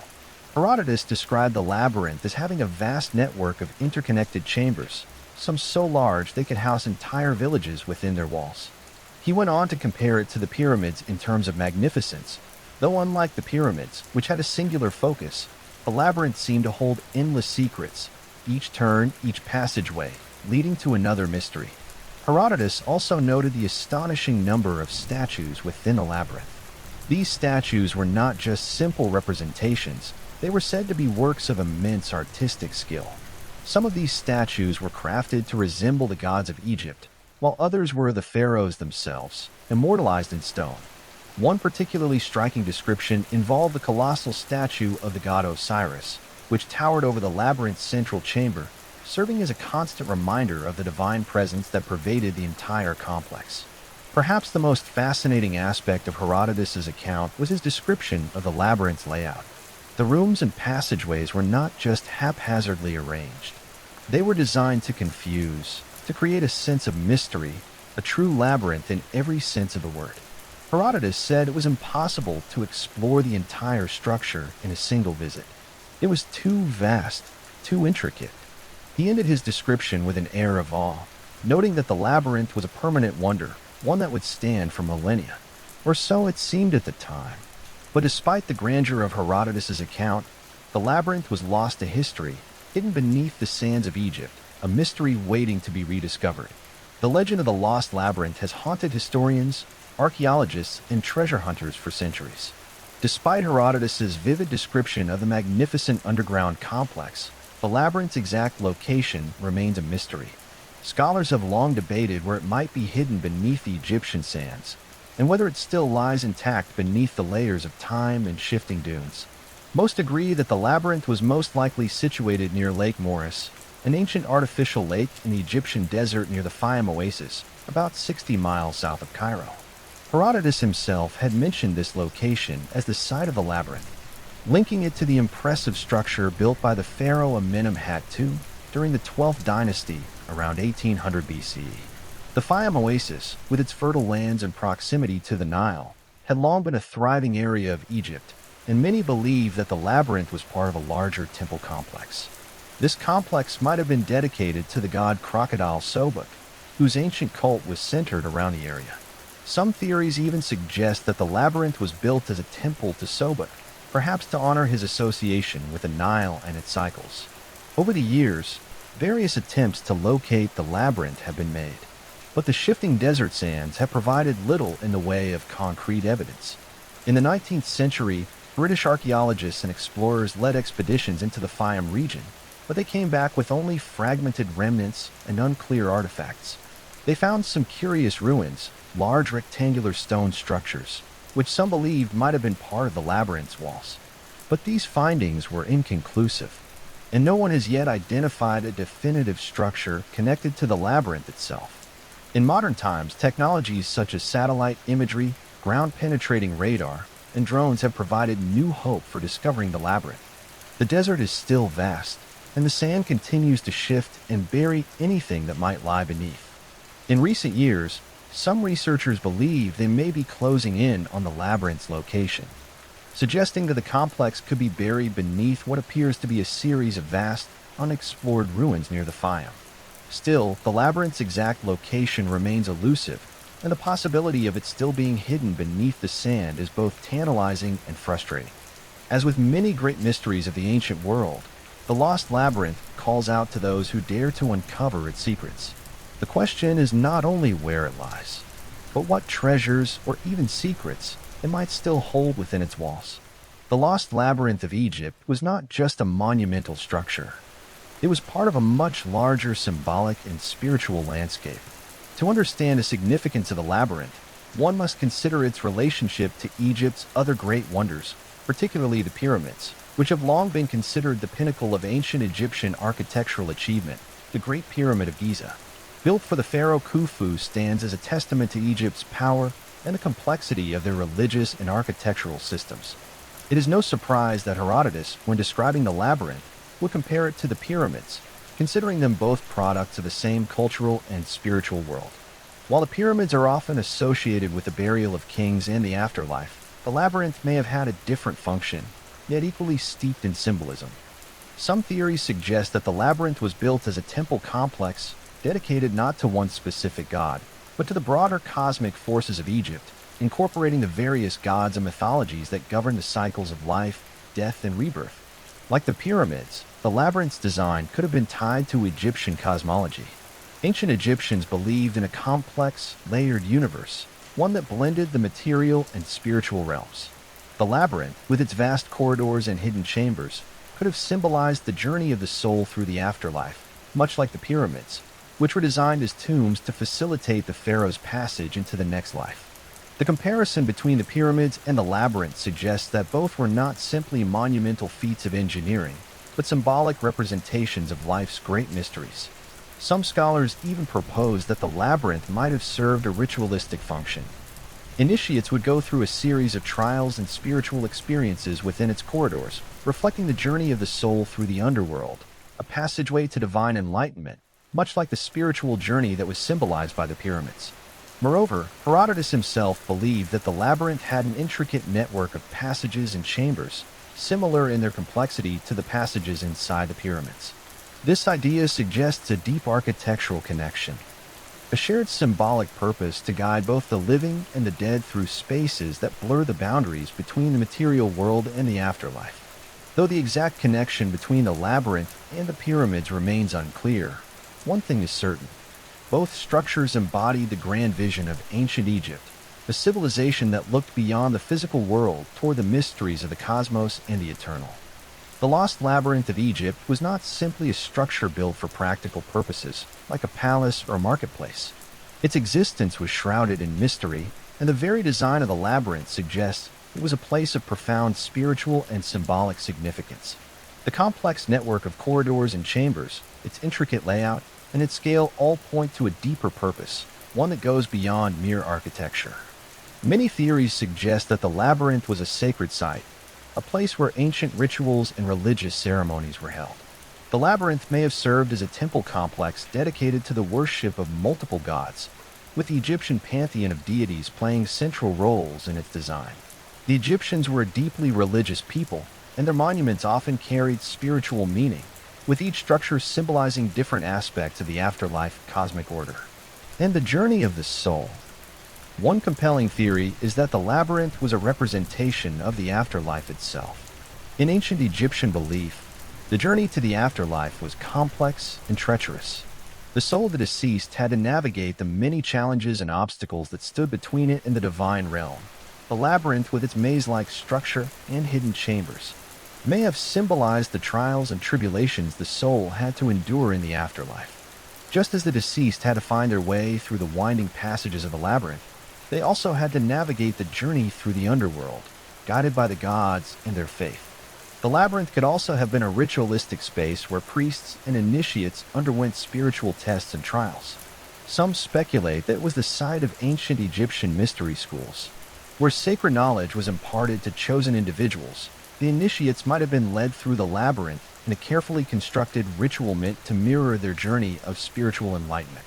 The idea of a physical labyrinth representing the journey of the soul is a powerful one, as it would provide a direct connection between the physical world and the spiritual one, linking the ancient Egyptians' understanding of life, death, and rebirth. Another theory holds that the labyrinth was connected to astronomical alignments. The ancient Egyptians were keenly aware of the stars and celestial movements which guided their agricultural calendar and religious practices. The labyrinth could have been built in alignment with the stars, with its passages and chambers reflecting the patterns of the night sky, perhaps mirroring the path of the sun or the journey of the soul through the stars. Whatever its true purpose, the lost labyrinth remains an enigma, its symbolism, its mysteries, and its profound connection to the ancient Egyptian worldview continues to captivate those who seek to uncover the secrets buried beneath the sands. For centuries, the lost labyrinth of Egypt has remained a mystery, buried beneath the shifting sands of time. But the fascination with this incredible structure has not waned. Archaeologists, historians, and explorers continue to search for the labyrinth, hoping that modern technology and renewed curiosity might finally reveal the secrets hidden beneath Egypt's vast desert. The search for the labyrinth has been a long and difficult one. Early explorers and archaeologists, using the limited tools of their time, sought in vain for the legendary site.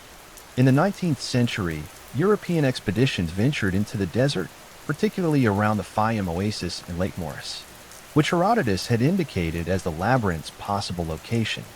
However, these early searches turned up little beyond scattered ruins and unclear remnants, enough to spark interest, but not enough to make any definitive discoveries. In the 20th and 21st centuries, the search for the labyrinth has gained new momentum, thanks to advancements in technology.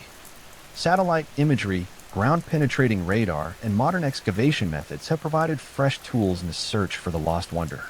With the help of aerial surveys and satellite imaging, researchers have been able to scan vast stretches of the desert where the labyrinth is thought to lie. Some scholars believe that beneath the sands there may still be hidden remains of massive stone structures, echoes of the great labyrinth Herodotus described. One of the key locations consistently linked to the labyrinth is the area around Lake Moeris and the Fayum oasis near the ancient city of Crocodilopolis. It was here, according to Herodotus and other ancient sources, that the labyrinth was constructed. The Fayum region was a fertile oasis, and the area's importance in Egyptian civilization makes it a promising candidate for housing the labyrinth. Over the years, archaeologists have uncovered traces of ancient stone foundations and architectural remnants in this area. Though they have yet to find definitive evidence of the labyrinth itself, in recent decades there have been occasional reports of underwater ruins discovered in the area around Lake Moeris, sparking renewed interest in the site. Some experts believe that parts of the labyrinth may lie submerged beneath the lake, hidden by thousands of years of sediment and water. Others speculate that the labyrinth could be buried under a sand dune near the remnants of ancient Egyptian cities or temples. Despite these advancements, the labyrinth's discovery remains elusive, but the search is far from over. Each new excavation, every new scan of the desert, brings with it a glimmer of hope that one day the lost labyrinth may emerge once again, offering up its secrets to the modern world. The sands of Egypt may hold more than just a forgotten building. They may hold the keys to understanding the deep spiritual and architectural ingenuity of one of history's most remarkable civilizations. The search for the lost labyrinth is not just an archaeological quest. It's an attempt to uncover a hidden chapter of Egypt's history, a chapter that could dramatically alter our understanding of the ancient world. If the labyrinth is ever found, it would provide unprecedented insights into the architecture, religion, and daily life of one of the most advanced civilizations in history. One of the most tantalizing aspects of the labyrinth is the possibility that it holds ancient Egyptian knowledge that has been lost for millennia. The labyrinth, with its intricate corridors, chambers, and symbolic carvings, could be a repository of sacred texts or ritualistic knowledge. Some scholars speculate that it could contain documents that explain the deeper spiritual beliefs of the Egyptians, possibly shedding light on the mysteries of the afterlife, the gods they worshipped, and the rituals they performed to ensure the passage of the soul to the next world. If these texts or symbols were preserved within the labyrinth, they could offer a glimpse into Egypt's religious practices and rituals, revealing aspects of their civilization that have been obscured by time. The labyrinth might also offer new clues about how the ancient Egyptians viewed the cosmos and their understanding of the heavens, which played such a central role in their culture. Many believe that the labyrinth's design was not just an architectural wonder, but also a reflection of astronomical alignments or cosmological concepts, tying the physical space to the divine. Moreover, the labyrinth's discovery could also revolutionize our understanding of ancient Egyptian architecture. The sheer size and complexity of the structure, as described by Herodotus, suggests that it was built with advanced engineering techniques that might have influenced later architectural marvels. Archaeologists are particularly interested in how the labyrinth may have influenced the design of other monumental structures like the pyramids and the temples that dotted Egypt's landscape. But the implications go beyond just religious or architectural history. The labyrinth could also tell us more about the social and political structure of Egypt. Was it built by the will of a single pharaoh, or was it a collaborative effort that involved many different workers and craftsmen? What does its construction say about the organization of ancient Egyptian society? The discovery of the labyrinth would not just add a chapter to Egyptology. It would rewrite parts of it, bringing new revelations about the ancient Egyptian civilization and its place in the history of the world. For now, the labyrinth remains hidden, a shadow beneath the sands. But with every new piece of evidence uncovered, the possibility of finding it grows closer. The mysteries of the ancient world are still waiting to be unlocked, and the lost labyrinth may one day emerge from the shadows to reveal its secrets. The lost labyrinth of Egypt has long been seen as more than just a physical structure. Its symbolic significance, woven into the fabric of Egyptian culture, has echoed through history, influencing not only the myths of ancient Egypt, but also the narratives of later civilizations, even in its absence. The idea of the labyrinth has continued to captivate the human imagination. In ancient Egypt, labyrinths were not just architectural marvels. They were symbolic representations of the journey of the soul. The maze-like structure of the labyrinth may have been designed to mirror the difficult path the deceased had to navigate to reach the afterlife. In Egyptian cosmology, the afterlife was a realm full of challenges, trials, and mysteries, where only the worthy would pass through the gates to eternal life. The labyrinth, with its many twists and turns, might have served as a metaphor for the soul's journey through these trials. The labyrinth's role in Egyptian culture was perhaps linked to the worship of Sobek, the crocodile god, whose temples were often placed in the Fayum region. Sobek was believed to be both a creator and a destroyer, a duality reflected in the labyrinth's ability to both guide and confound. The symbolism of a hidden, mysterious maze with its guarded secrets might have represented the dual nature of the divine, both nurturing and terrifying. But the influence of the labyrinth did not end with Egypt. As the centuries passed, The idea of the labyrinth spread across cultures and myths. The most famous of these myths is the story of the Labyrinth of Crete. Designed by the legendary craftsman Daedalus in Greek mythology, the labyrinth was built to house the Minotaur, one half-man, half-bull creature. This labyrinth, unlike the Egyptian version, was associated with confusion and entrapment, a place where only those lost within its walls could face destruction. Over time, the concept of the labyrinth evolved, taking on different meanings across cultures in medieval Europe. The labyrinth became a symbol of the spiritual journey, often depicted in the floors of cathedrals as a path of prayer and meditation. Pilgrims would walk the labyrinth's intricate paths as a symbol of their own journey toward salvation. The idea of the labyrinth as a sacred space, a space that requires both wisdom and courage to navigate, transcends borders and cultures, connecting it to the broader human experience of seeking answers, truth, and enlightenment. The labyrinth's connection to both life and death, as well as its association with spiritual trials, ensures its place as a symbol that transcends time. Whether it was in Egypt, Greece, or later religious traditions, the labyrinth has remained a powerful metaphor for the complexities of the human soul and its struggle to find meaning and purpose. Though the lost labyrinth of Egypt remains hidden beneath the sands, its symbolic legacy continues to inspire and provoke thought. It reminds us that some mysteries, though buried, are timeless, waiting to be uncovered when the world is ready to understand their deeper meanings. The search for the lost labyrinth of Egypt is far from over, and with each passing year, new technologies and methods bring us closer to uncovering its hidden secrets. Though it has remained elusive for centuries, the labyrinth continues to captivate the imaginations of archaeologists and explorers alike. Drawing attention to the mystery of this ancient wonder and the possibility of unlocking one of the greatest lost sites of Egypt, the region surrounding Lake Moeris and the Fayoum Oasis continues to be the primary focus of excavations. Many believe that the labyrinth lies buried somewhere near the ancient city of Crocodilopolis, a once thriving hub that was home to a temple dedicated to Soba, the crocodile god. This location is central to the theories that place the labyrinth in the Fayoum, as Herodotus himself made connections between the two in his writings. In recent decades, advanced technology has breathed new life into the search. Satellite imagery and ground-penetrating radar (GPR) have allowed researchers to explore areas previously inaccessible or unknown, providing new clues about what might lie beneath the surface. These technologies have enabled archaeologists to detect signs of hidden structures, even those that might be buried beneath thick layers of sand. In 2017, an aerial survey conducted over the Fayoum Oasis revealed anomalies in the terrain, large rectangular formations that could suggest the presence of ruins or ancient walls potentially marking the labyrinth's location. Despite these promising discoveries, much of the labyrinth remains hidden, and the desert's shifting sands continue to obscure the full extent of what might be buried beneath them. Some believe that part of the labyrinth could be submerged beneath Lake Moeris, which has changed shape over the millennia. The idea that parts of the labyrinth could lie beneath the water's surface offers new hope for those who believe it is still out there, waiting to be rediscovered.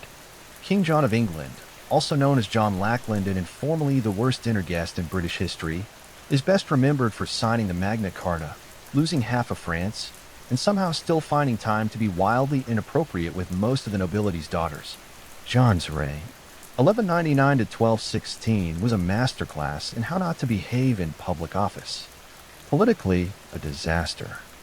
Personally, somehow worse. John didn't just take lovers, he took them. He was notorious for kidnapping noble women, imprisoning them in royal castles, and entertaining them until they were either married off elsewhere or conveniently forgotten. His favorite technique for breaking up powerful families wasn't battle. It was seducing the wife, alienating the husband, and then charging him double taxes. Efficient. Chroniclers were so uncomfortable with John's behavior that even biased medieval scribes, people who routinely ignored witch trials and floggings, wrote things like he was not temperate with women and he did not abstain from wives and daughters. That's medieval, for he made the Christmas party deeply awkward at one point. John reportedly had 30 mistresses on official record. That's not romantic. That's a staffing issue. Several nobles complained directly to the crown that John was abusing their hospitality, which is a polite way of saying he slept with everyone, including the serving staff and possibly the family goat. His behavior was so bad it nearly started a rebellion, not because of taxation or war, but because half the barons were afraid to leave their wives unattended during royal visits. One baron refused to meet John unless his entire household was locked up first. That's diplomacy, 13th century style. And yet, in true royal fashion, John never saw a problem. He considered himself irresistible. There's no evidence for this outside of his own letters. But when you're king, delusion comes standard in the end. King John left behind a kingdom in turmoil, a legacy of distrust, and possibly several children no one talked about at court. He was the kind of king who made people invent democracy just to keep them away from their families. Not the worst monarch in history, but definitely the one you'd never let babysit.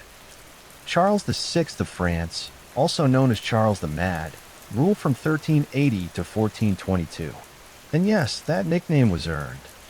Not given lightly at a drunken banquet, he began his reign with promise. Young, handsome, capable. Then things took a turn. He started forgetting who he was, attacking his own knights, and at one point believed he was made of glass, insisting his servants wrap him in blankets so he wouldn't shatter while walking. Not exactly the image of kingly strength, but impressive in terms of creative paranoia now.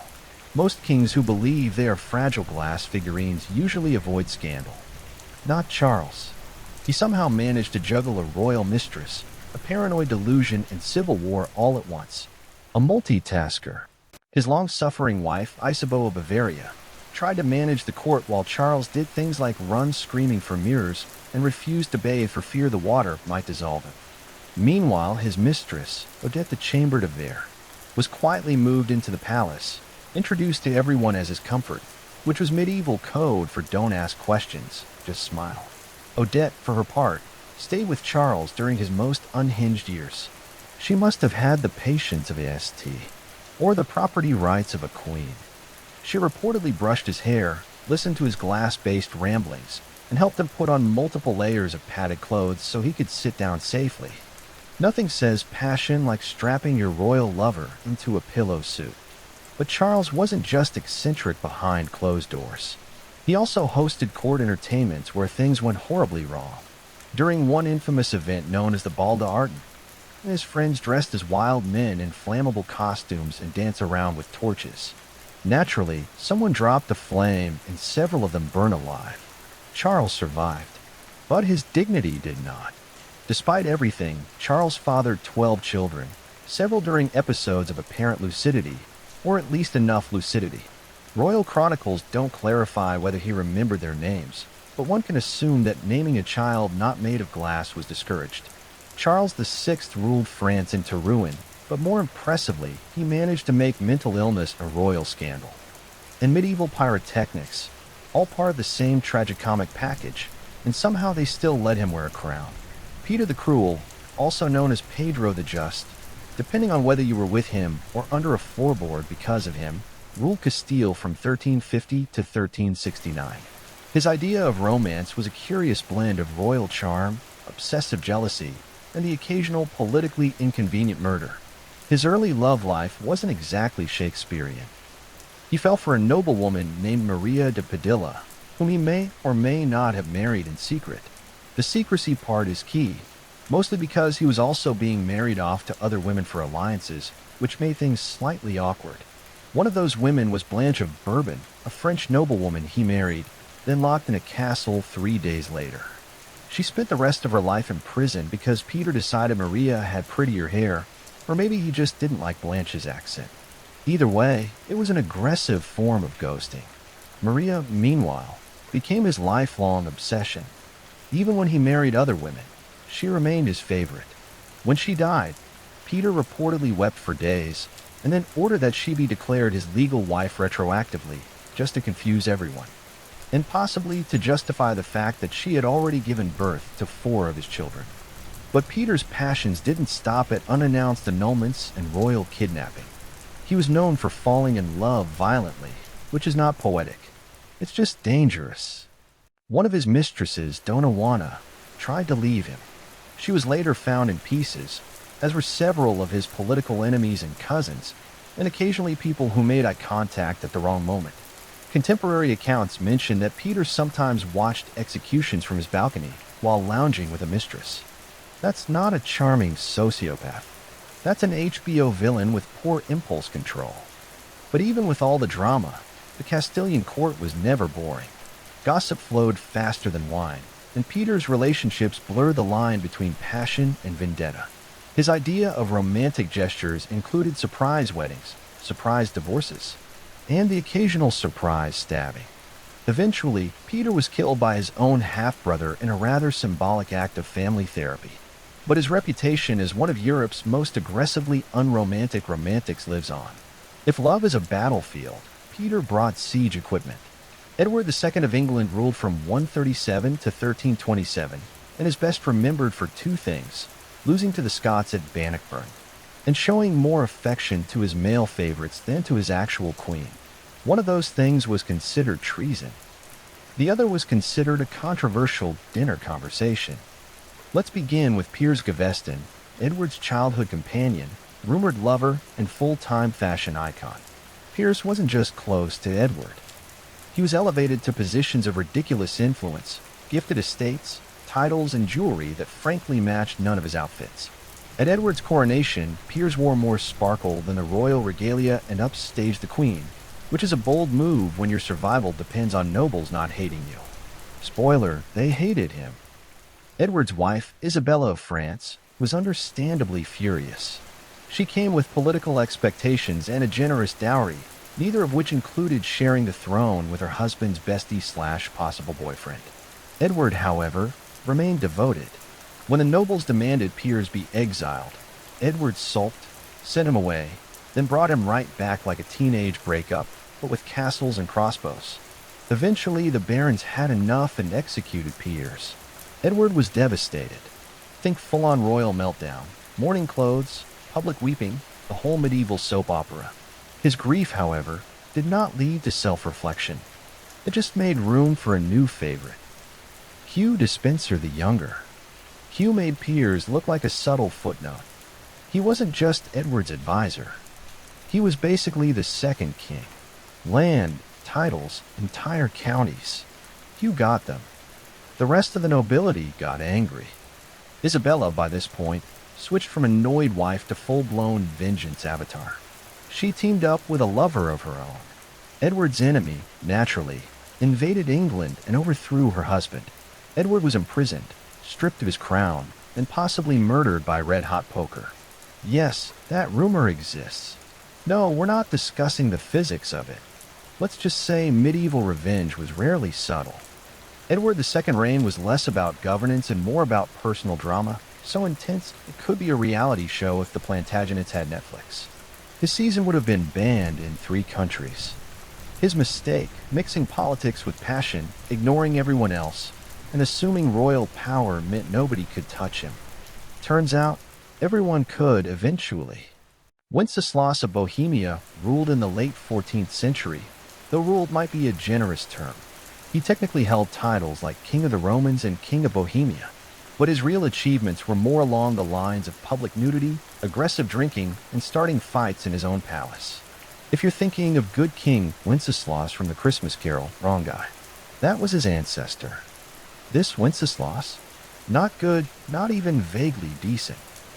He began with promise, crowned as a teenager, intelligent, multilingual, and capable. But somewhere along the way, he decided the royal wine cellar was more useful than the treasury and started governing from the bottom of a goblet. Wenceslaus developed a reputation for hosting multi-day drinking sessions where policy decisions were made between rounds of mead and inappropriate limericks. His advisors began carrying flasks not to drink, but to survive negotiations at court. Debates often ended with someone flipping a table or being challenged to a duel using breadsticks. He also developed the charming habit of streaking through the castle, sometimes mid-meeting. One chronicler records Wenceslaus delivering royal edicts completely naked, except for a sword belt. His justification? Clothes are for the timid. Hard to argue with that kind of logic when the guy with the crown also has a long sword and no pants romantically. He favored barmaids, laundresses, and occasionally noble wives, though he seemed more invested in their beer recommendations than their feelings. Affairs weren't scandalous at his court. They were practically job interviews. One noble accused him of seducing his sister. Wenceslas shrugged and offered him a drink. Eventually, the Holy Roman Empire decided they'd had enough of his royal vodka and removed him as King of the Romans, a polite way of saying, "You're fired, but we're pretending it's political." Even his own brother called him useless, undressed, and usually unconscious. Still, Wenceslas somehow reigned in Bohemia for decades. His people tolerated him the way one tolerates a loud uncle at a wedding, with eye rolls, careful seating plans, and lots of alcohol. In the end, he left behind a shaky kingdom, a flooded wine cellar, and a royal legacy best summed up as, he ruled like every day was his last hangover. Henry VIII of England is what happens when unchecked power meets unchecked hormones. He ruled from 1509 to 1547 and spent most of it either getting married, getting divorced, or getting mad at the Pope for not supporting his questionable dating decisions. You've heard the rhyme divorced, beheaded, died, divorced, beheaded, survived. But that barely scratches the surface of Henry's royal rom-com turned horror series. Let's start with Catherine of Aragon, wife number 1. After 20 years of marriage, Henry decided God was mad at him for not having a male heir. Naturally, the solution wasn't introspection. It was annulment, excommunication, and the creation of an entirely new church. He invented Anglicanism just to date someone else. That's not devotion. That's pettiness with a cathedral. Enter Anne Boleyn, wife number 2. Henry wrote her love letters full of passion, obsession, and really bad poetry. She gave him a daughter, Elizabeth, who would later become one of England's greatest monarchs, but no sons. This led to her arrest for adultery, witchcraft, and possibly giving side-eye at court. She was beheaded. Henry moved on with the emotional range of a potato. Jane Seymour followed, producing a male heir, Edward, before tragically dying from childbirth complications. Henry mourned her deeply, by which we mean he waited a respectful 11 days before scoping out wife number 4. Next came Anne of Cleves, who Henry chose based on a flattering portrait. In person, he said she looked like a Flanders mare. That marriage lasted 6 months, and ended in what we'd now call a no-fault divorce and a politely written Yelp review. Catherine Howard, wife number 5, was much younger and considerably less discreet. She was executed for adultery, though honestly, it's hard to blame her. Being married to Henry at that point meant dealing with gout, paranoia, and a man who could barely walk, but still insisted he was a gift to women. Finally, Catherine Parr, wife 6, who wisely outlived him by being literate, patient, and excellent at dodging accusations. By the time Henry died, he bankrupted England, eaten half its livestock, and turned the royal court into a soap opera where heads rolled more often than wedding bands. In short, Henry VIII loved hard, ruled harder, and left a trail of drama so legendary it's still being turned into musicals. Francis I of France, ruling from 1515 to 1547, was the walking embodiment of the Renaissance, cultured, charming, sophisticated, and absolutely incapable of keeping his trousers buttoned. To his credit, he was a great patron of the arts. He invited Leonardo da Vinci to France, built magnificent palaces, and helped turn France into a cultural powerhouse. But while the painters were painting and the poets were poeting, Francis was busy seducing anything with a pulse and a title.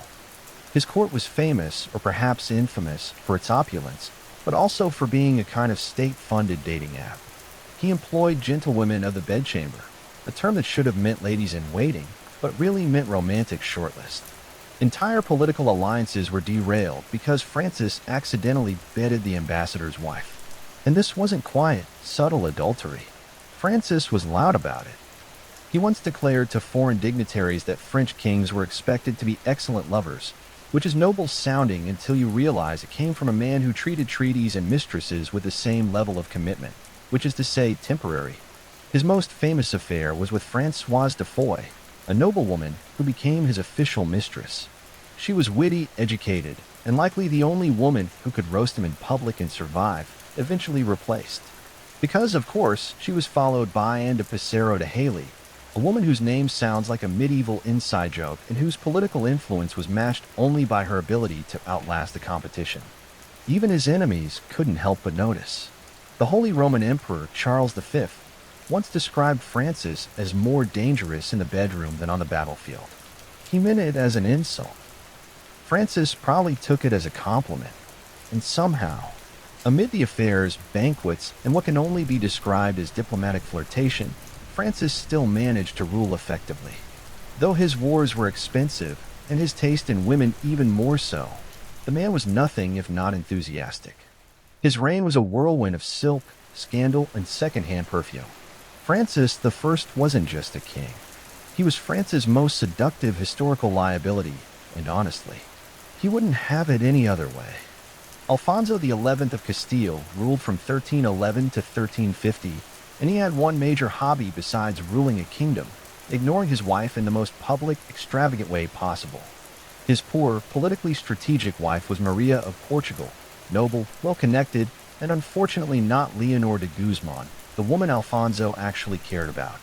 Leonor was a Castilian noblewoman with a sharp mind and had 11 children, and enough influence to basically run the court herself.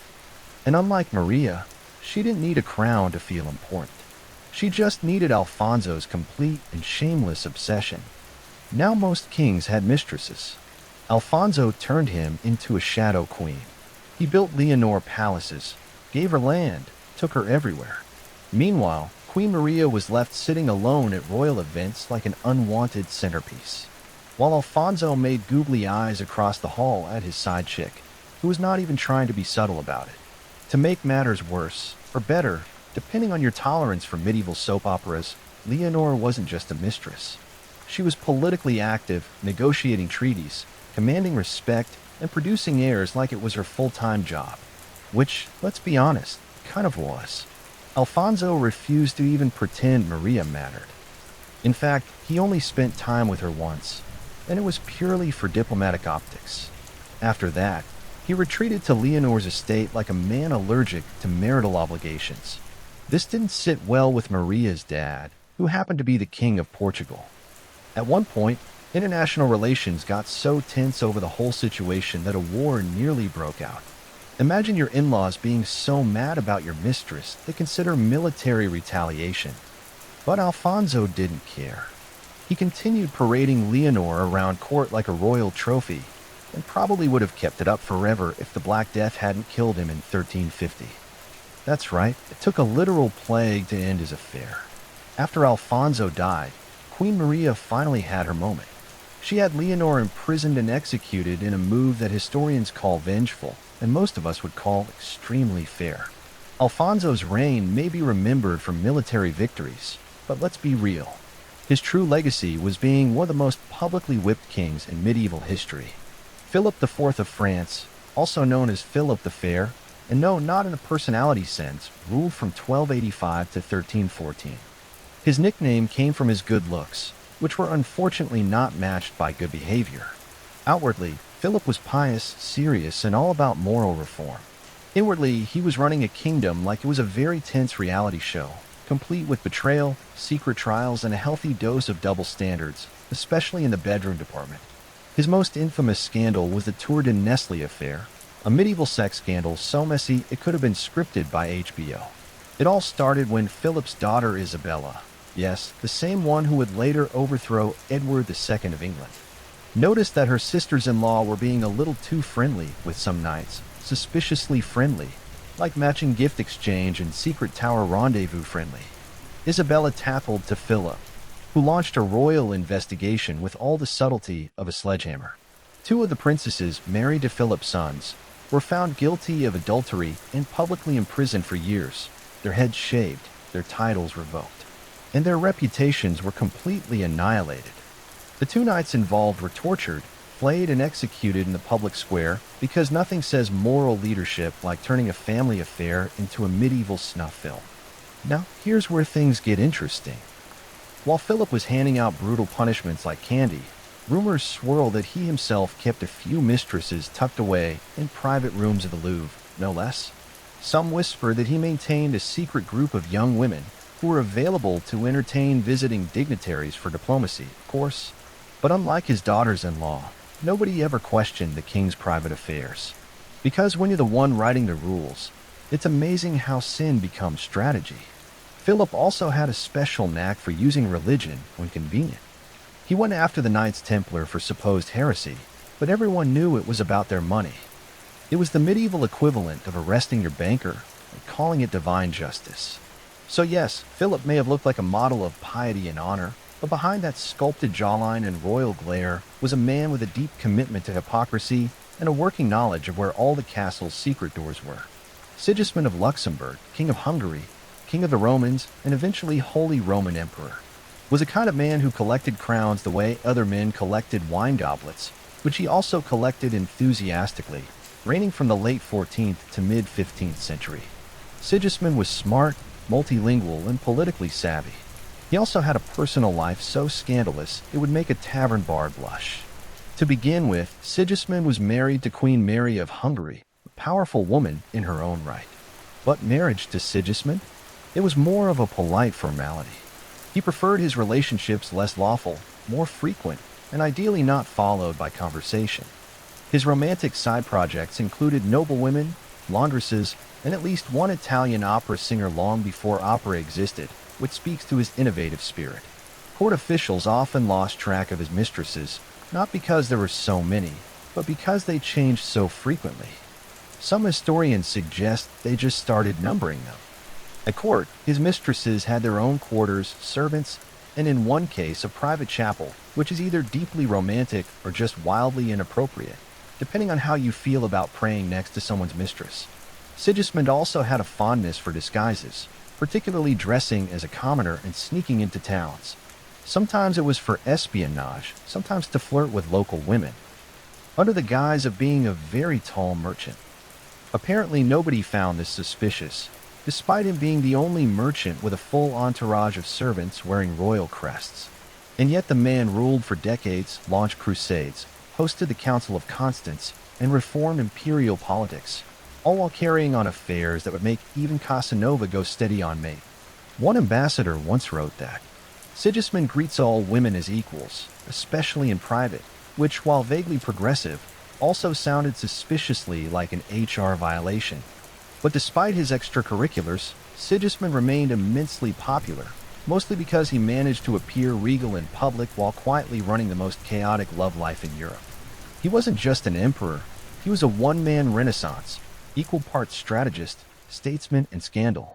And somehow he always got away with it.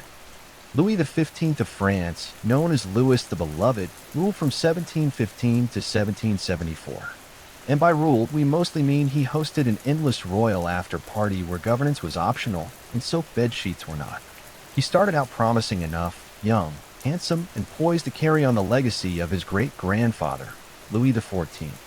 But somewhere around his 20s, Louis decided national policy could wait because he had a long list of ladies waiting to attend to. Let's talk about the Parcos serfs, the quiet little house near Versailles that Louis used for, let's call them, private auditions. Girls were recruited, usually poor but pretty, brought in discreetly and rotated like seasonal produce. There were so many mistresses, the palace guards likely had a clipboard system. His most famous mistress, Madame de Pompadour, wasn't just a pretty face. She basically ran France behind the scenes. But when she lost interest in the physical side of their relationship, Louis said that's fine and built a second harem instead. The logic? Keep Pompadour for brains and banter. Keep the Parcosier for everything else. It was all very organized chaos. Each girl received gifts, titles, and in some cases, discreet housing once their contract expired. It was France's most unofficial but strangely efficient internship program. And the queen, Marie Leschinska. She was around somewhere, mostly ignored.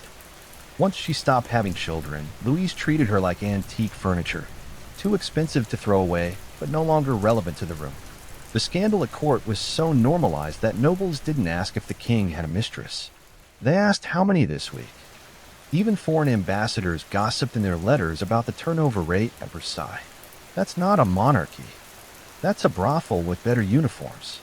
Ironically, Louis genuinely thought he was a good ruler between lavish balls, discreet pregnancies, and awkward silences with his wife.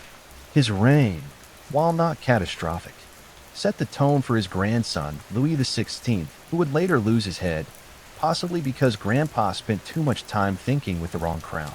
In the end, Louis XV left behind a debt-ridden France, a disillusioned court, and a royal reputation that could best be summarized as loved by women, loathed by accountants. Christian VII of Denmark ruled from 1766 to 1808. Though ruled might be too strong a word, wobbling through life while other people ran the country is probably more accurate. You see, Christian had a few issues. He suffered from severe mental illness, likely schizophrenia, and was not particularly interested in the whole being king thing, unless it involved chasing servants with cutlery, which he apparently found hilarious. This made him more of a royal mascot than a monarch. Now, Christian had a wife, Caroline Matilda of Great Britain, a sensible young woman who expected a somewhat normal marriage. What she got was a husband who preferred masturbating in public, talking to his hand, and disappearing during state dinners to ride imaginary horses down palace corridors. It's unclear what broke first, her patience or his grasp on reality. Enter Johann Friedrich Struensee, the king's physician. Smart, ambitious, and very interested in power. Struensee quickly became the real ruler of Denmark and, somewhat awkwardly, a lover of the queen. Yes, that's right, Caroline Matilda went full soap opera and began an affair with her husband's doctor, and the king did not notice or care. Struensee wrote the laws, signed the edicts, and kept Christian occupied with puppet shows, sword games, and gentle nudges away from sharp objects. It was perhaps the only love triangle in history where one corner was just vaguely humming to himself in the background. Caroline and Struensee even had a child together, possibly the king's on paper. Definitely not his in practice. For a while, the two ran Denmark like a very progressive, slightly scandalous think tank. But royal courts are rarely chill places eventually. Christian's jealous mother-in-law got wind of the affair and staged a coup. Struensee was arrested, tortured, and executed quite dramatically, while Caroline was shipped off to exile with her reputation in tatters. As for Christian, he returned to being a gently supervised liability, spending the rest of his reign in a kind of padded silence. His reign is remembered less for achievements and more for the sheer absurdity of it all. A king who ruled nothing, a queen who tried her best, and a physician who tried a little too hard. History calls it a constitutional crisis. We call it Europe's weirdest love story. Charles II of England, who ruled from 1660 to 1685, came back from exile with one clear agenda: bring back fun, preferably with as many mistresses as humanly possible. Spoiler mission accomplished after surviving a civil war. Hiding in oak trees and living in continental poverty, Charles returned to England as king and promptly decided the nation needed a little less puritanism and a little more clothing, optional ballroom dancing. Parliament reluctantly agreed. Nicknamed the Merry Monarch, Charles had dozens of official mistresses, and those are just the ones we know about. His most famous flame was Nell Gwyn, a sharp-tongued actress who once called herself the Protestant whore just to differentiate herself from all the other mistresses. Honestly, iconic branding. Then there was Barbara Palmer, titled Countess of Castlemaine, who was less mistress and more palace fixture. She was openly kept in royal apartments and had multiple children by Charles, all of whom were granted titles and land because nepotism is more fun when it's flirty. Charles didn't even pretend to be discreet. He brought his mistresses to court events. He paid them government pensions. He even had a corridor built at Whitehall so they could reach his bedroom without disturbing the ambassadors. Efficiency. Their name is Charles. Queen Catherine of Braganza, his long-suffering wife, endured all with quiet dignity and possibly a flask. She bore no children, and Charles reportedly said, "She could not bear children, but she never gave me trouble," which is both a compliment and a red flag. Charles fathered at least 14 illegitimate children, acknowledged most of them, giving them noble titles and throwing elaborate birthday parties. Meanwhile, the legitimate line remained childless, as if karma had a sense of humor. Despite the scandals, Charles was popular. He reopened theaters, legalized fun, and restored monarchy with flair, wigs, and more eyeliner than his actresses. The people forgave him everything, mostly because he made monarchy look like a party. When he died, his final words were, "Let not poor Nelly starve, not God bless England, not tell my brother to rule wisely." Just feed the mistress. And that, friend, sums up Charles II, a king who governed like he was hosting a royal bachelor's season finale. Eric XIV of Sweden ruled from 1560 to 1568. A short reign, but long enough to leave behind a legacy of paranoia, poetry, and utterly catastrophic dating choices. Now Eric started out promising. Tall, handsome, fond of astronomy and the arts. The kind of king who might write you a love sonnet and then explain planetary orbits over dinner. He was also obsessed with astrology, so he rarely made decisions without checking the stars first. Unfortunately, the stars never told him to chill. Eric had a thing for noble women, but not in the subtle whisper in a garden kind of way. He proposed to Queen Elizabeth I of England multiple times, and she repeatedly declined politely, then firmly, then with complete silence. Eric didn't get the hint and even sent portraits of himself as gifts, which is the 16th century equivalent of sliding into someone's DMs with a shirtless selfie and a marriage contract. After Elizabeth ghosted him, Eric set his sights lower in rank, not enthusiasm. He fell for Karen Munt's daughter, a commoner and the daughter of a jailer. This scandalized the nobility, which only made Eric dig in harder. He married her, crowned her queen, and then spent the next year having emotional breakdowns, imprisoning nobles and stabbing people he thought looked at her funny. His most infamous moment? The Stura murders. A casual dinner party that ended with Eric personally killing a noble with a knife while shouting things that made his courtiers question whether astrology had finally broken his brain. By this point, he was hearing voices hiding from invisible enemies, and occasionally dressing in disguise to spy on his own council. The nobility staged an intervention, which, in royal terms, means they locked him in a castle and handed the crown to his brother. Eric spent the rest of his life imprisoned, writing bizarre love poetry to Karen, occasionally ranting about conspiracies, and probably regretting stabbing that guy mid-supper. Sweden learned a few things from Eric's reign. Always check your dinner guests for hidden blades.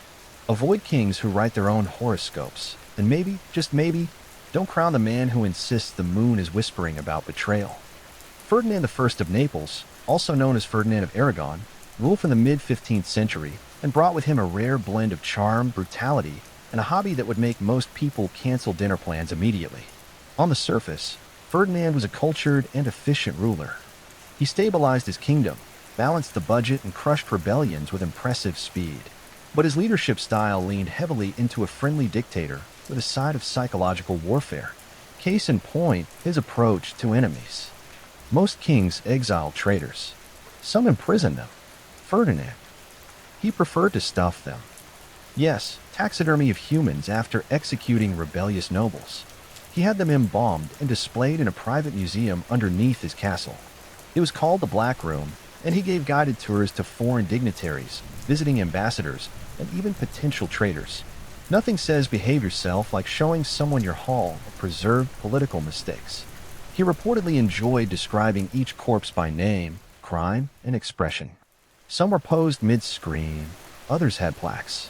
One guest fainted. Ferdinand found it hilarious. If TripAdvisor had existed, the reviews would have been 5 stars. Deeply unsettling, would not return without sedative. Now, when he wasn't curating the creepiest gallery in Europe, Ferdinand had an equally questionable romantic reputation. He fathered numerous illegitimate children, many of whom mysteriously popped up with titles and land. His official queen was just one lady among many, and it's suspected that Ferdinand saw marriage as more of a suggestion than a rule.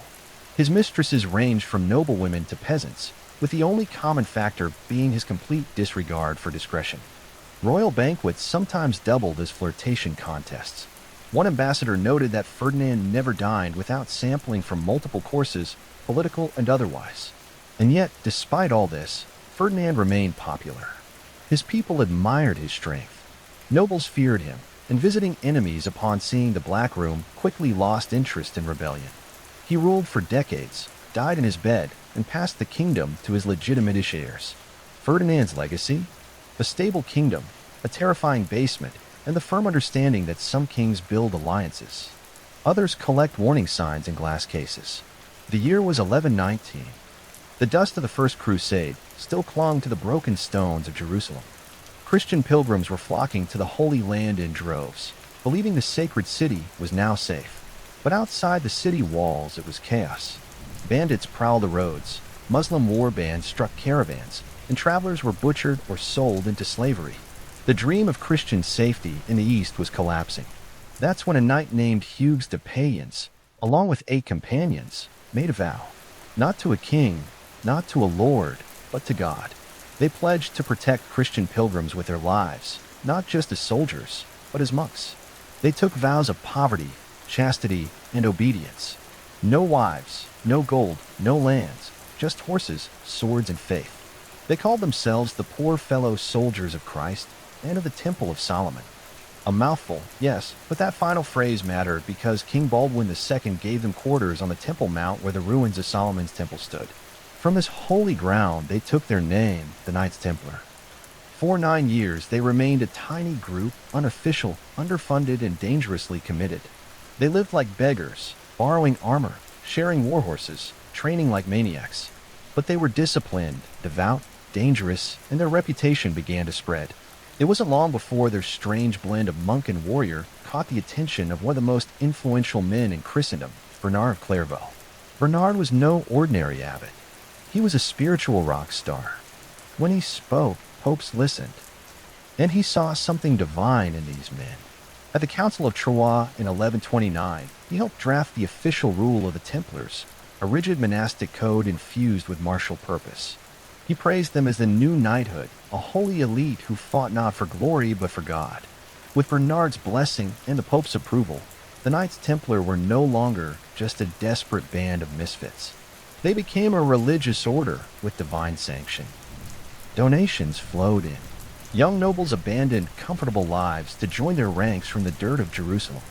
The Templars were rising, holy, hungry, and now officially unstoppable.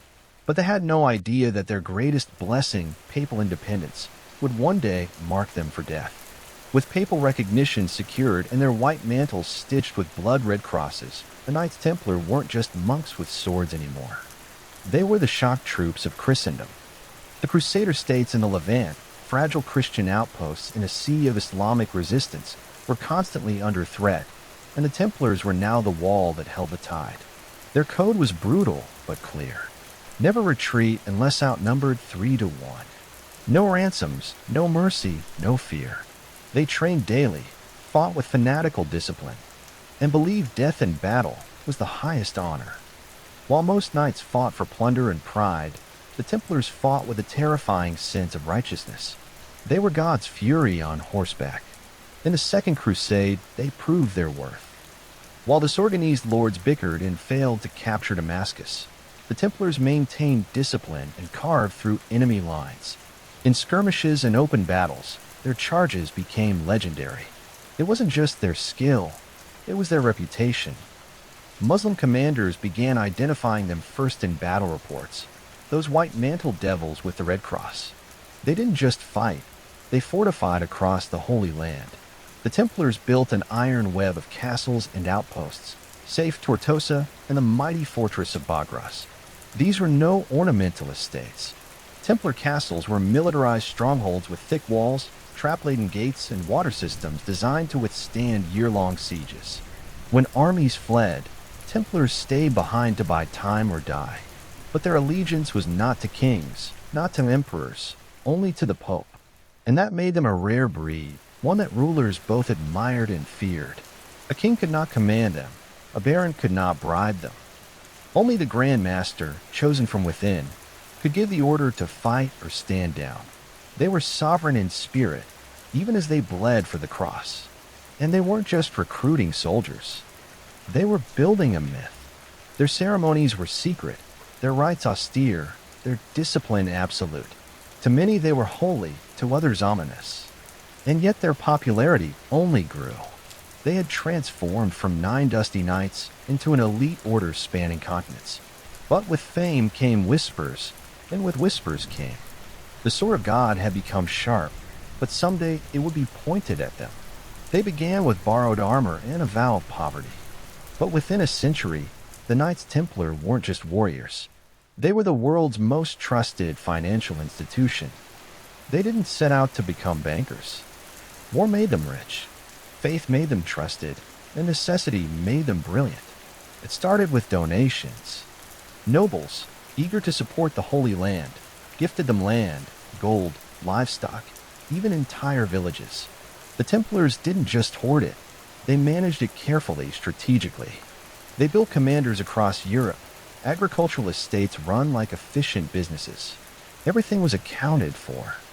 Grain, livestock, taxes, tithes. A monk in England could be sending money to support a battle in Jerusalem within weeks. That kind of reach was unheard of. Then came the banking system. A nobleman heading to the Holy Land no longer needed to risk carrying a chest of coins. He could deposit funds with the Templars in Paris, receive a coded letter, and withdraw the same amount in acres. It was one of the earliest forms of international banking. Templars charged modest fees, kept meticulous records, and never defaulted. They became the Swiss banks of the medieval world, centuries before Switzerland even existed.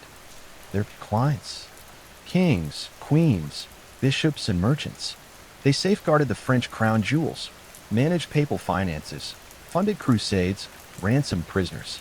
In some cases, they even lent money to the very monarchs who would later try to destroy them. The Templars didn't flaunt their wealth. They weren't draped in silk or gold.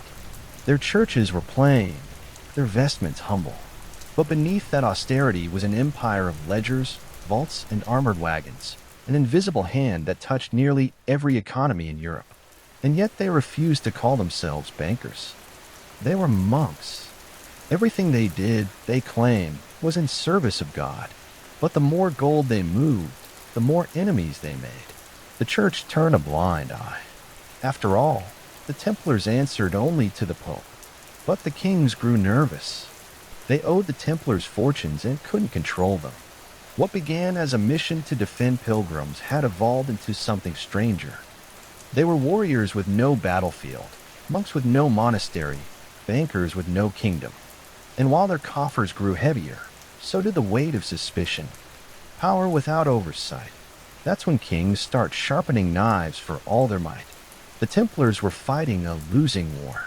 The Crusader states, Outremer, were castles in the sand, constantly battered by the waves of Islamic resurgence.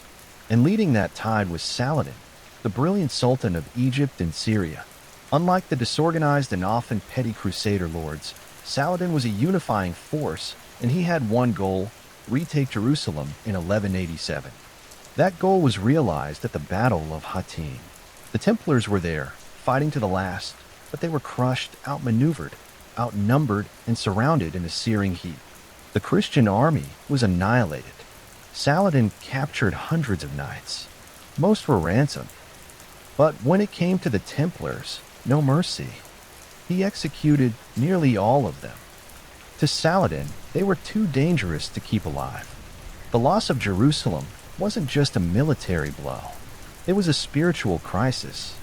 The city they had sworn to protect was gone. The Holy Sepulchre was back in Muslim hands, and with it the Templars' original purpose had begun to crumble. Still, they regrouped. The Third Crusade brought reinforcements and Richard the Lionheart, who respected and relied on the Templars in battle. But even he couldn't retake Jerusalem.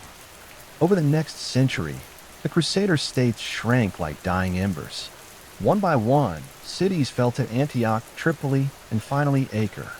In 1291, the last Templar stronghold in the Holy Land was lost. They retreated to Cyprus, where they built new headquarters and tried to maintain relevance. But something had shifted. They were still warriors, but with no Holy Land left to defend. What were they fighting for? Their castles stood empty. Their legends grew dusty, their discipline. Once their hallmark began to fade, at the same time, rival orders like the Hospitallers gained ground. Accusations of pride, corruption, and arrogance followed the Templars across Europe. Some whispered they had grown too rich, too secretive. Others said they were hoarding relics, dangerous ones. The East had shaped them, forged them, broken them, and now, without it, the Templars were adrift. They still had their wealth, their network, their aura of power. But they had lost the thing that made them essential. A sword with no war, a brotherhood with no crusade. And in that vacuum, powerful enemies were watching. By the dawn of the 14th century, the Knights Templar was still rich, still feared, and still powerful. But for the first time in their history, they were also irrelevant. The Holy Land was lost. No more crusades were on the horizon. They had become a military order with no war, a religious order with no clear mission, and a financial powerhouse that answered to no king. And that made them a target. No one eyed them with more suspicion or greed than King Philip IV of France. Known as Philip the Fair, he wasn't called fair for his sense of justice. He was deep in debt, bankrupt from wars with England and Flanders and the Templars. They were his creditors. He had borrowed massive sums from them to fund his armies and keep his throne.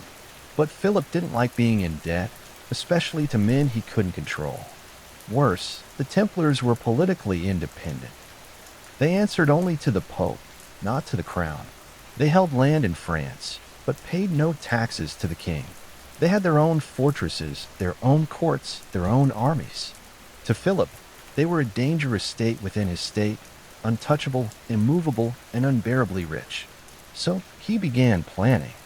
Philip's propaganda machine got to work.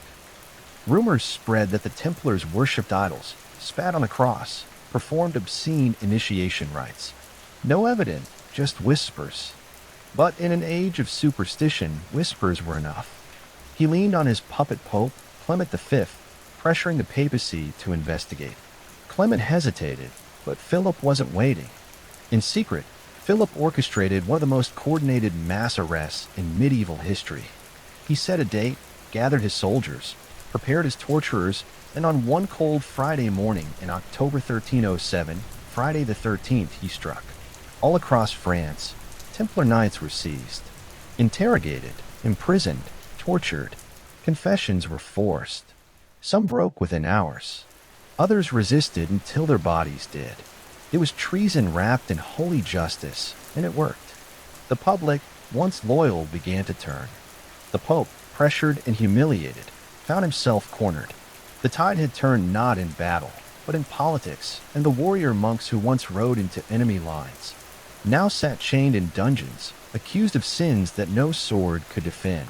October 13, 1307, the day that forever cursed Friday the 13th in the Western imagination. At dawn across every corner of France, armed men moved in silence. Their orders were clear. Arrest every Templar you can find. No warning, no resistance allowed. The king's justice had arrived. With swords drawn and warrants sealed in secrecy, thousands of knights were dragged from their beds, some in full armor, others in prayer. Grand Master Jacques de Molay was taken in Paris, betrayed by the very kingdom whose crown jewels he had once safeguarded. Across cities and countryside, Templar commanders were raided, their vaults cracked open, and their libraries seized. The charges were fantastical. Heresy, idol worship, spitting on the cross, sodomy, devil rituals. Most of it was invented by Philip's lawyers. But in an era of fear and religious zealotry, it didn't need to be true. It just needed to be believable. And the Templars? They were silenced with fire and iron. Torture chambers lit up across France. Men were stretched, burned, crushed, flayed, until their confessions dripped from them like blood.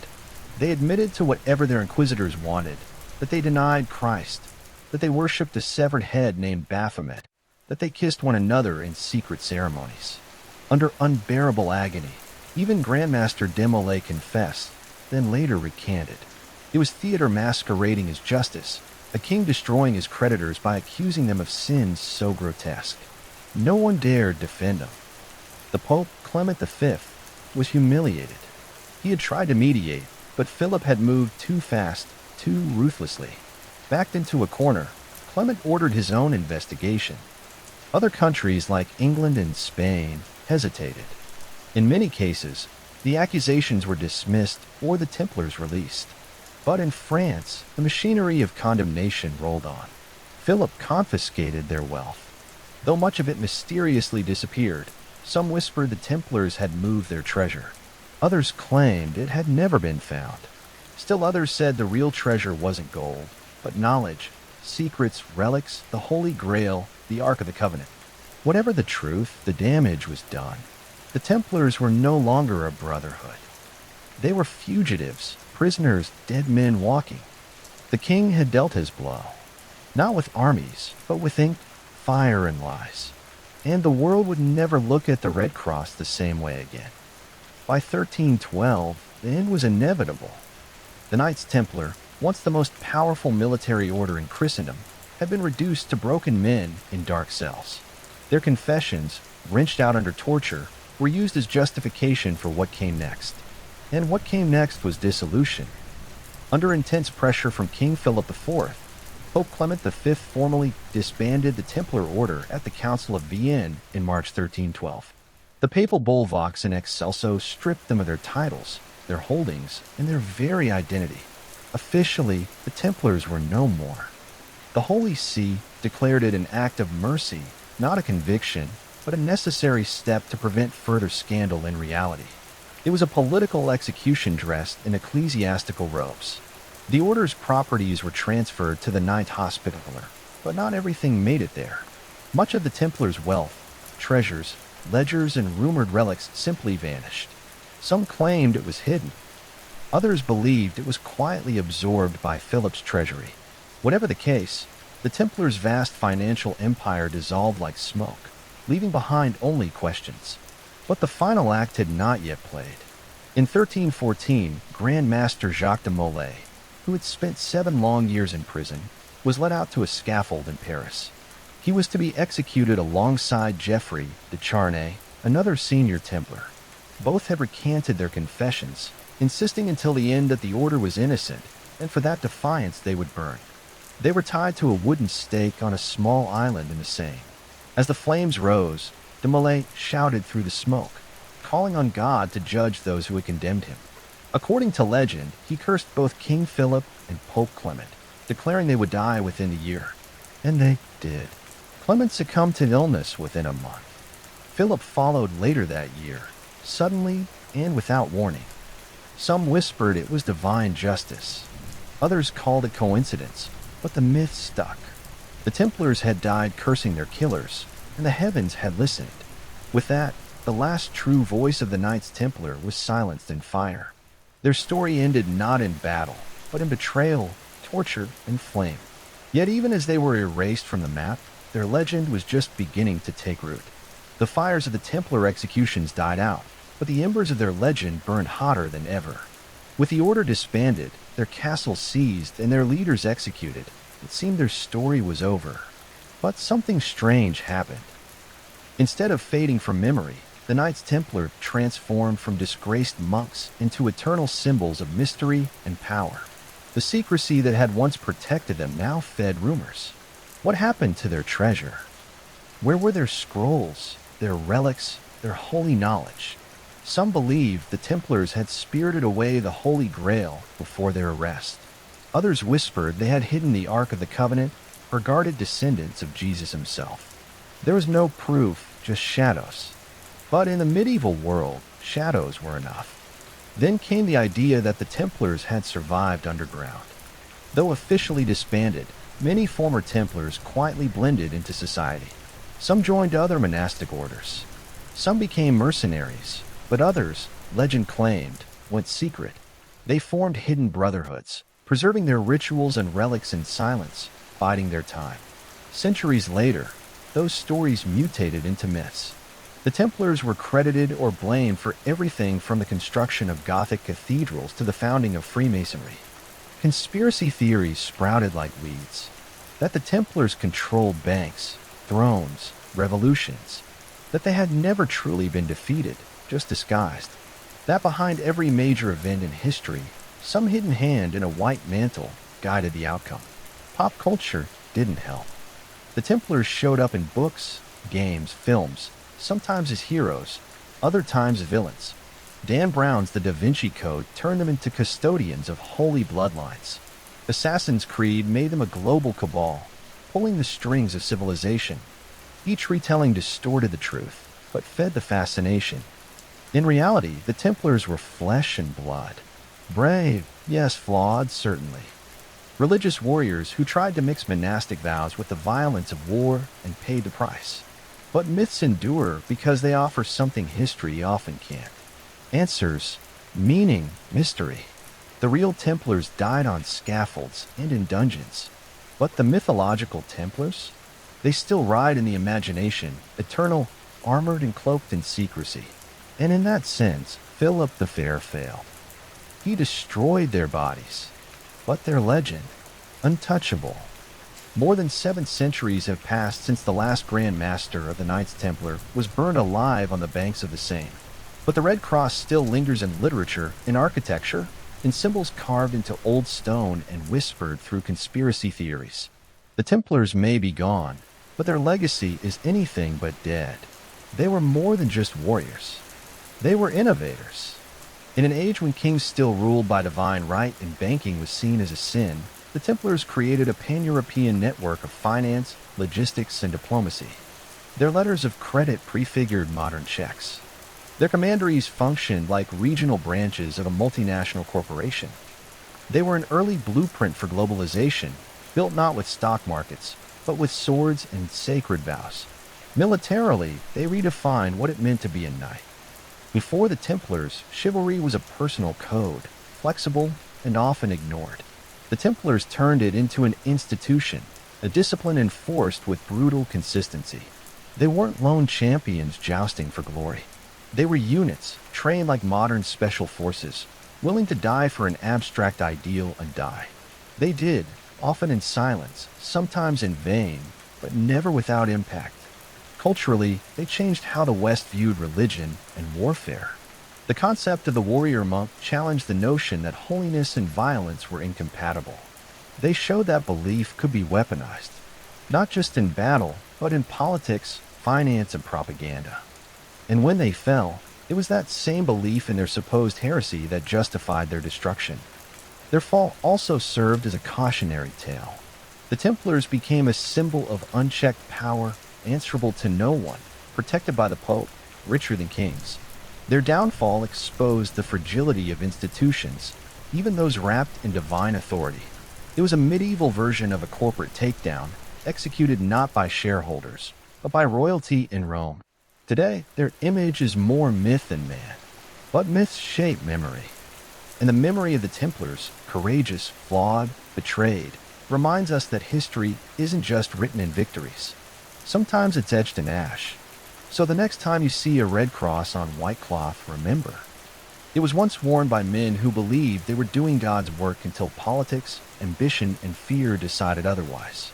And in that clash of steel, gold, and fire, their legend was born. In 12th century Paris, the world was changing. Trade routes were expanding, universities were rising, and the church was flexing its muscles like never before.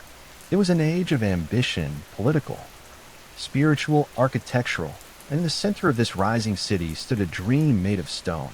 That dream belonged to Maurice de Sully, the Bishop of Paris. Appointed in 1160, he wasn't just a man of God, he was a visionary. The existing cathedral, Saint Etienne, was crumbling and unimpressive. Paris was growing, and its religious heart needed to match the city's stature. So de Sully dreamed bigger, much bigger. He proposed a cathedral so immense, so awe-inspiring, it would dwarf everything around it. A monument not just to the Virgin Mary, but to the power and glory of the Catholic Church in France. This wouldn't be a Romanesque fortress like the ones before it. It would be something new, something radical, something Gothic. In 1163, that dream began to take form. According to tradition, Pope Alexander III himself laid the first stone during a ceremonial blessing. Construction began on the eastern end, the choir and apse, where priests would one day sing hymns beneath towering arches of glass and stone. But this was no ordinary build. Notre Dame wasn't just a building, it was a generational commitment. And so the people of Paris, stonemasons, blacksmiths, carpenters, and artists began to work. They hauled limestone from nearby quarries, shaped it with medieval tools, and raised scaffolding that scraped the heavens. Every block was laid by hand, every carving, every window, every rib of the vault, crafted with patience, faith, and sweat. It would take decades to complete even the first sections. Workers labored, knowing they would never live to see the towers finished. Sons inherited chisels from fathers. Generations passed with Notre Dame still rising. Slowly, gloriously above the Parisian skyline. But for Bishop de Sully, the goal was clear: to build a house of God so magnificent that merely entering it would humble the soul. Notre Dame was never meant to be just a church. It was an act of worship carved in stone, a testament to what humanity could build when it aimed for heaven. The first stone was only the beginning. What came next would reshape the skyline and the soul of medieval Europe. As the 1170s unfolded, Notre Dame began to rise, not as a structure, but as a symbol. In a city of narrow timber houses and muddy streets, the cathedral slowly took form, towering over the skyline like a stone sermon. The Gothic style, still in its infancy, was about to redefine what churches could be, not just shelters of prayer, but instruments of. The work moved from east to west, beginning with the choir, where priests would one day perform sacred rites, and then to the nave, the vast open space for the common faithful. The architecture was revolutionary. The walls were thinner, the ceilings higher. The pointed arches allowed more weight to be shifted downward. And those rib vaults, they didn't just support the ceiling. They sang upward, drawing the eye and the soul toward heaven. But perhaps the most radical idea was light. Unlike the dim Romanesque churches of old, Notre Dame was built to glow. Massive stained glass windows began to appear, filtering colored light into sacred geometry. Scenes from Scripture burst into life with the rising sun. The church wasn't just telling stories anymore. It was illuminating them. Every piece of Notre Dame had meaning. The columns weren't just supports. They represented saints. The archways weren't just decoration. They were passageways to salvation. The stone was theology, and the masons were its scribes. Meanwhile, outside the walls, Paris was transforming. The cathedral became a heartbeat. Markets clustered around it. Sermons echoed across the Seine. Students from the burgeoning University of Paris gathered in its shadow. Notre Dame wasn't just a building, it was becoming the soul of the city. Yet progress was slow. There were no cranes, no power tools, just muscle, with scaffolding and endless resolve. Hundreds of workers toiled year after year. When one died, another took his place. Names were rarely recorded. Their reward wasn't fame, but faith. They built not for themselves, but for God and generations unborn. By 1200, the choir and much of the nave stood tall. The outlines of a miracle were taking shape. Notre Dame was no longer a dream. It was stone and glass, sweat and prayer. And just as the structure reached skyward, so too did the ambitions of its builders, because what they planned next would defy gravity and reason.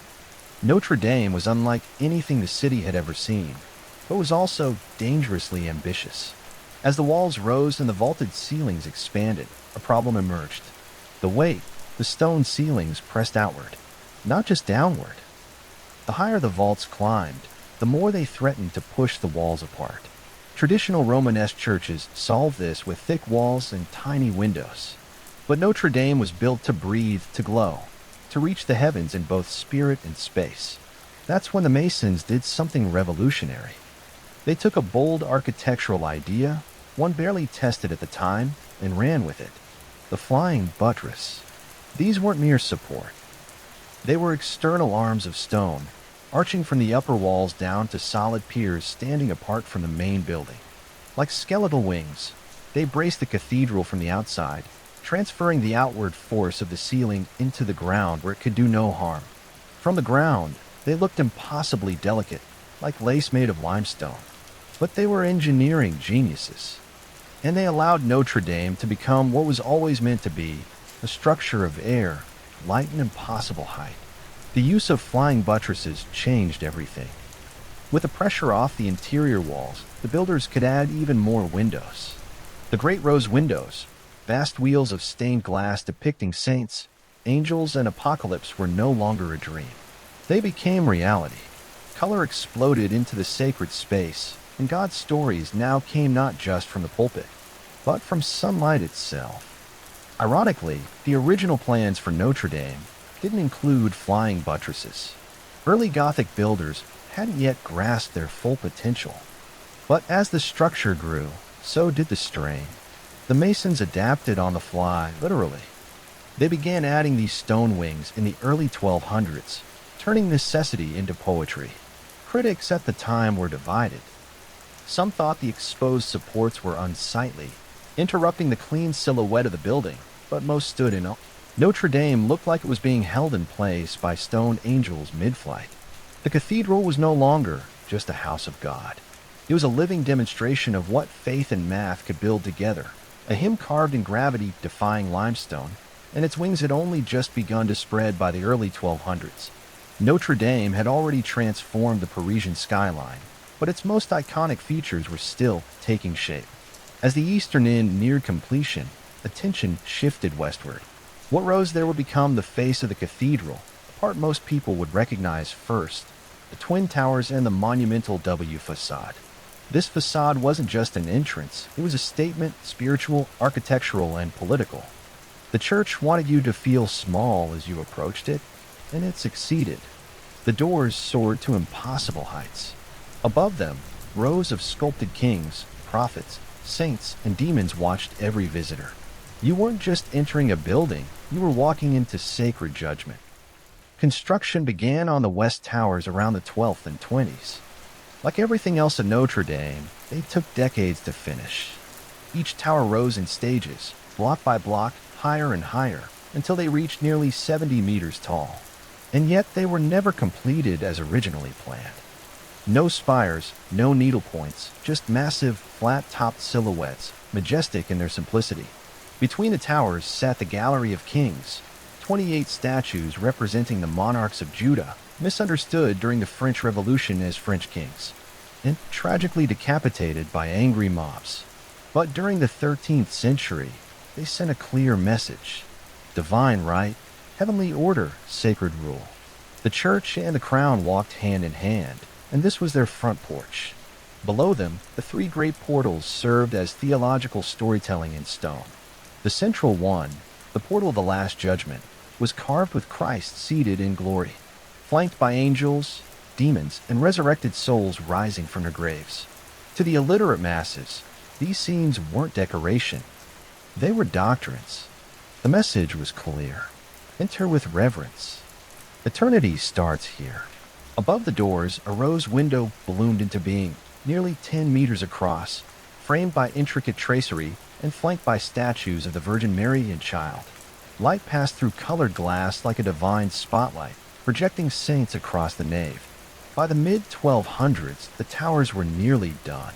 The facade stood complete, solemn, symmetrical, overwhelming. It was a fortress of faith, a billboard for God's authority, and a warning to the sinner. And yet the builders weren't done. The heart of Notre Dame still needed finishing. The transept, the roof, the spire that would one day pierce the clouds. They had built its face. Now they would give it a crown. With the towers and W facade standing in proud defiance of gravity, Notre Dame was becoming more than a shell. It needed a soul, and that soul lived inside, within the vast expanse of its nave, its transepts, and its sacred choir. These were the spaces that would carry the voices of monks, the footsteps of kings, and the prayers of thousands. By the mid-1200s, work focused on the transepts, the arms of the cross-shaped layout that gave Gothic cathedrals their iconic floor plan. Under architect Jean Duchel and later Pierre de Montreux, these wings were expanded and adorned with new rose windows, even more ornate than those on the western end. The north transept featured a luminous window that bathed the space in cool blues and heavenly purples, the south warmer, fiery, and just as divine. These weren't just design choices. They were theology in color. The northern window represented the Old Testament, the southern, the New. The two wings told the full story of salvation, one illuminated in light, the other in fire inside the cathedral. Columns soared like tree trunks in a forest of stone. Vaulted ceilings stretched nearly 35 meters high, their ribbed arches meeting like palms in prayer. This wasn't architecture, it was choreography, an upward motion guiding the soul toward heaven. And then there was the altar, the sacred center of the space. Here the Mass was celebrated, here relics were venerated, and here the elite of France came to kneel. Royal weddings, coronation masses, papal visits. Notre Dame became the spiritual stage for the nation itself. But it wasn't just the elite who filled these walls. The people came too. Merchants, peasants, pilgrims. The cathedral became a public sanctuary, echoing with sermons, songs, and the occasional scolding from the pulpit. It was a place to witness miracles, or to beg for one. Every surface inside told a story. The sculptures, the stained glass, even the floor tiles. Notre Dame didn't just house the divine, it performed it. Faith was everywhere, carved in stone, floating in incense, radiating from glass. By the late 13th century, the interior was nearly complete. The heart of the cathedral beat strong, but it still lacked one thing: a crown to pierce the heavens. And that's when they began building the spire. By the end of the 1200s, Notre Dame already looked like a miracle. Its towers soared, its nave echoed with sacred chants, and its rose windows flooded the interior with divine light. But something still seemed unfinished. The cathedral had a face, a heart and wings, but no crown. No vertical accent to lead the eye beyond the roofline and into the heavens. That's when plans began for the spire. Unlike the twin towers, which were heavy and grounded, the spire would be elegant. An upward-pointing needle rising from the crossing of the transept right at the center of the church's cruciform layout. Constructed from oak and clad in lead, the original spire was both a technical challenge and a spiritual statement. This wasn't just decoration. It was the exclamation point of Notre Dame, its most visible prayer. Its construction demanded master carpenters and metalsmiths. Oak beams were hoisted by human power, winches, pulleys, scaffolding. The structure had to be light yet stable to withstand the winds that battered Paris from the Seine. When finished, the spire pierced the sky like a sword lifted in devotion, and beneath it, even more intricate work was unfolding. Gargoyles, those bizarre, haunting creatures, emerged from the stone. They weren't just grotesque for fun. Many served as water spouts, diverting rain away from the masonry. Others were symbolic guardians meant to frighten away evil or remind sinners of what awaited them. The final phase also included dozens of chimeras, statues of hybrid beasts perched high above Paris. Their eyes forever scanned the horizon. They were a nightmare and marvel rolled into one part of the Gothic love affair, with mystery and symbolism. Inside, the chapels were completed, choir stalls carved and relics enshrined. Notre Dame was now fully operational, both a sacred machine and a national stage. It had taken over a century of work, tens of thousands of workers, and the faith of an entire kingdom. By 1345, nearly 200 years after the first stone was laid, the cathedral was considered complete. But complete was never the right word. Notre Dame was never frozen in time. It would be restored, reinvented, and resurrected across centuries. But by the 14th century, the structure itself was done. The Gothic age had built its masterpiece. By the mid-14th century, Notre Dame de Paris was no longer just a cathedral. It was the cathedral, a towering symbol of Catholic dominance, royal authority, and national identity. For the next 4 centuries, it stood not only as the heart of Paris, but as a stage upon which the great dramas of France would unfold. It became the beating heart of state religion, hosting coronations, royal weddings, and solemn funerals. When kings married, they did so under its vaulted ceilings. When wars were declared or victories celebrated, the bells of Notre Dame rang loud across the Seine. Monarchs entered as rulers of land and exited as chosen by God. But it wasn't only kings who passed through those great doors. Generals, bishops, and foreign dignitaries came to kneel or negotiate. And when disasters struck, famines, plagues, invasions, Parisians filled the nave with prayers and processions, desperate for divine intervention. The cathedral became a sanctuary of hope and fear, always watching, always waiting. Politically, Notre Dame became the spiritual anchor of the French monarchy. Its central location on the Isle de la Cite, at the literal and symbolic heart of Paris, made it the perfect backdrop for ritualized power. Priests blessed banners before war. The crown was linked not just to royal blood, but to divine mandate. If the king ruled France, then Notre Dame ruled his soul, and culturally it remained a center of. Pilgrims traveled miles just to glimpse its sacred relics, including the crown of thorns, believed to have been worn by Christ himself. Its great organ thundered during feast days. Its choirs echoed with polyphonic music that pushed medieval boundaries. Notre Dame wasn't static. It evolved, absorbing new art styles, musical traditions, and liturgical forms.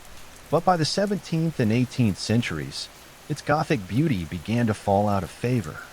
Baroque architecture was in vogue, and Notre Dame, dark, spiky, and medieval, was seen as outdated. Some renovations were even attempted to modernize its look, smoothing what had once been daring. Still, it stood. A cathedral court between centuries, revered yet increasingly overlooked, its towers, weathered storms and time, its bells still tolled. But something was shifting beneath its foundations. Notre Dame had been born from faith and crowned by kings, but soon it would face a force even stone couldn't ignore. Revolution. When the French Revolution erupted in 1789, Notre Dame de Paris found itself on the wrong side of history. For centuries, it had stood as a monument to monarchy and religion, two of the very institutions the revolution sought to erase. Suddenly, the cathedral that had once crowned kings became a symbol of oppression, and symbols during revolutions rarely survive untouched. The attack was ideological and physical. Revolutionaries stormed into the cathedral. Statues of the biblical kings that adorned the facade were mistaken for French monarchs. All 28 were beheaded. Sculptures were smashed, altars desecrated. The great bells that had once tolled for royal births and papal visits were torn down and melted for cannon metal. Precious relics, like the crown of thorns, were removed and hidden. Many were lost. What remained was a hollowed shell. Notre Dame was officially deconsecrated in 1793. It was no longer a church. Instead, it became the so-called Temple of Reason, repurposed for revolutionary festivals celebrating secular enlightenment. At one point, it was even used as a warehouse for storing wine. The soaring nave, once echoing with hymns, now smelled of spilled barrels and damp stone. The spire is damaged and decaying, was eventually dismantled for safety. Gargoyles fell from their perches, the roof leaked, rats scurried through the crypt. It seemed as though Paris no longer had heart, just a forgotten ruin in its center. And yet it survived. When Napoleon came to power, he recognized the symbolic power of Notre Dame. In 1804, he chose it as the site of his self-coronation as emperor. The cathedral was reconsecrated and cleaned up just enough to host the lavish ceremony. But this wasn't a religious act. It was theater. Napoleon crowned himself, famously snatching the crown from the Pope's hands. Notre Dame once again served the powerful, but without the sanctity it had once embodied. Still, decades of neglect left their scars. By the 1830s, Notre Dame was crumbling physically and spiritually. It was slated for demolition more than once. Some Parisians thought it would be better to replace it with something modern, something less medieval, less haunting, and then a writer stepped in, a writer who would see past the cracked stones and shattered statues to something eternal, something worth saving. Because just when the world was ready to forget Notre Dame, Victor Hugo reminded them. In 1831, a book hit the shelves that would save a cathedral. Victor Hugo's Notre Dame de Paris, later known in English as The Hunchback of Notre Dame, wasn't just a Gothic novel. It was a passionate plea for preservation. Through the eyes of Quasimodo, the deformed bell ringer, Hugo turned Notre Dame into more than just a backdrop. It was a living character, wounded, misunderstood, beautiful in its decay. And the public listened. The novel stirred hearts across France. Suddenly, Parisians realized what they were about to lose. Notre Dame wasn't just old, it was a masterpiece. A monument to centuries of devotion and craftsmanship. The outcry worked. By 1844, King Louis Philippe approved a full-scale restoration of the cathedral. Leading the charge were two architects, Eugene Viollet-le-Duc and Jean-Baptiste Lassus. Their goal wasn't just to repair the damage, but to restore the soul of the cathedral. They replaced eroded statues, rebuilt the Gallery of Kings, and reimagined the spire that had been removed during the Revolution. This new spire, designed by Viollet-le-Duc, would rise 96 meters above the ground, taller and more ornate than the original. It would become one of the most iconic silhouettes in Europe. Throughout the 19th and 20th centuries, Notre Dame returned to its rightful place at the spiritual and cultural center of Paris. It hosted masses, witnessed liberation ceremonies, and welcomed millions of visitors. It survived 2 world wars. During the Nazi occupation, its bells remained silent. When Paris was finally liberated in 1944, they rang out in triumph. But tragedy would strike again. On April 15, 2019, a fire broke out beneath the roof. Within minutes, flames engulfed the wooden lattice known as the forest, some beams dating back to the 13th century.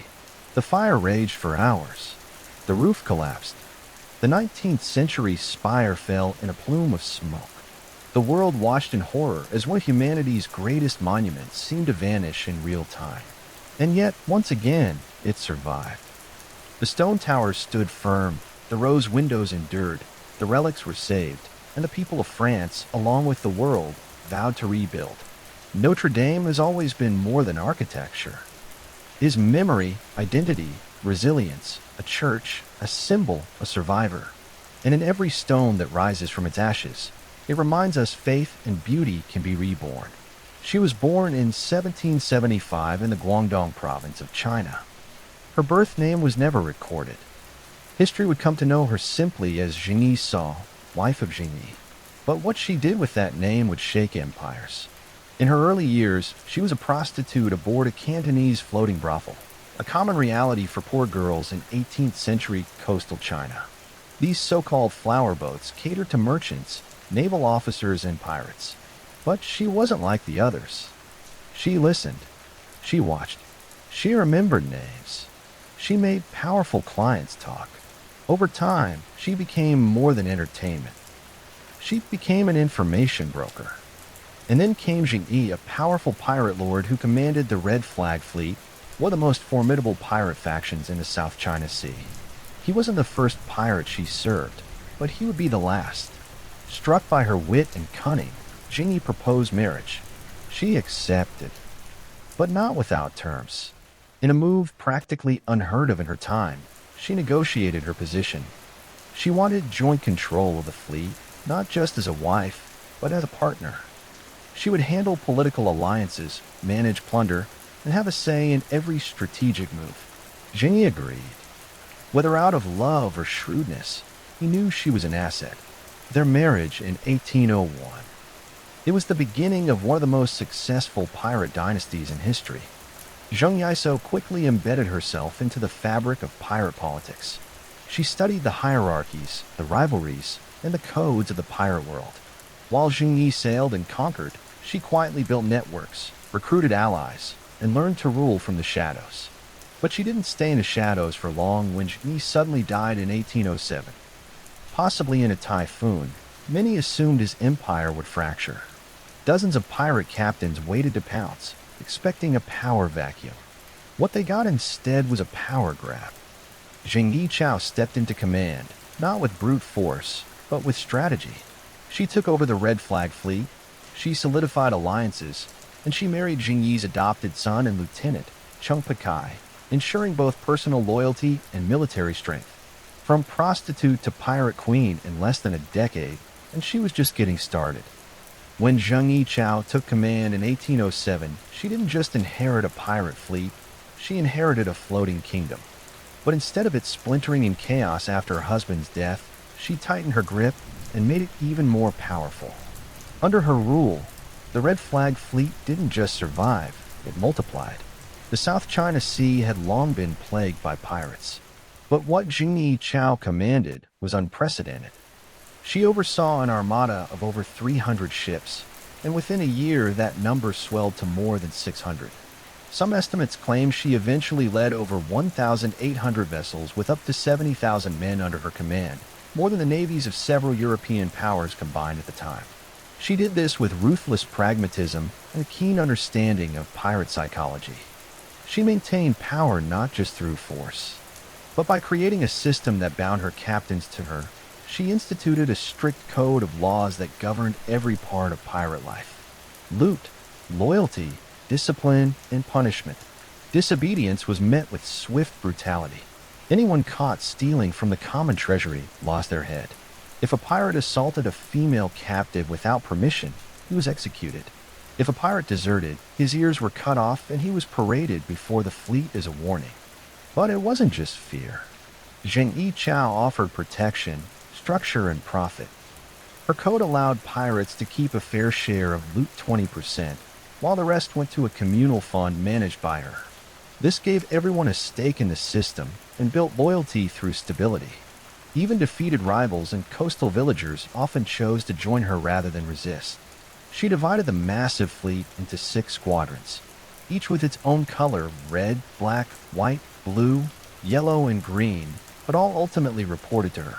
Her closest ally and second in command, Chung Putsai, led the Red Squadron, her elite force.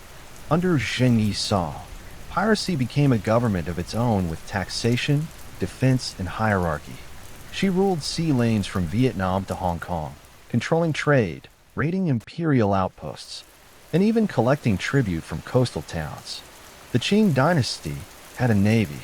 Zheng Yisao had an empire, and it was only growing. Zheng Yisao didn't just rule with charisma, she ruled with rules, iron ones.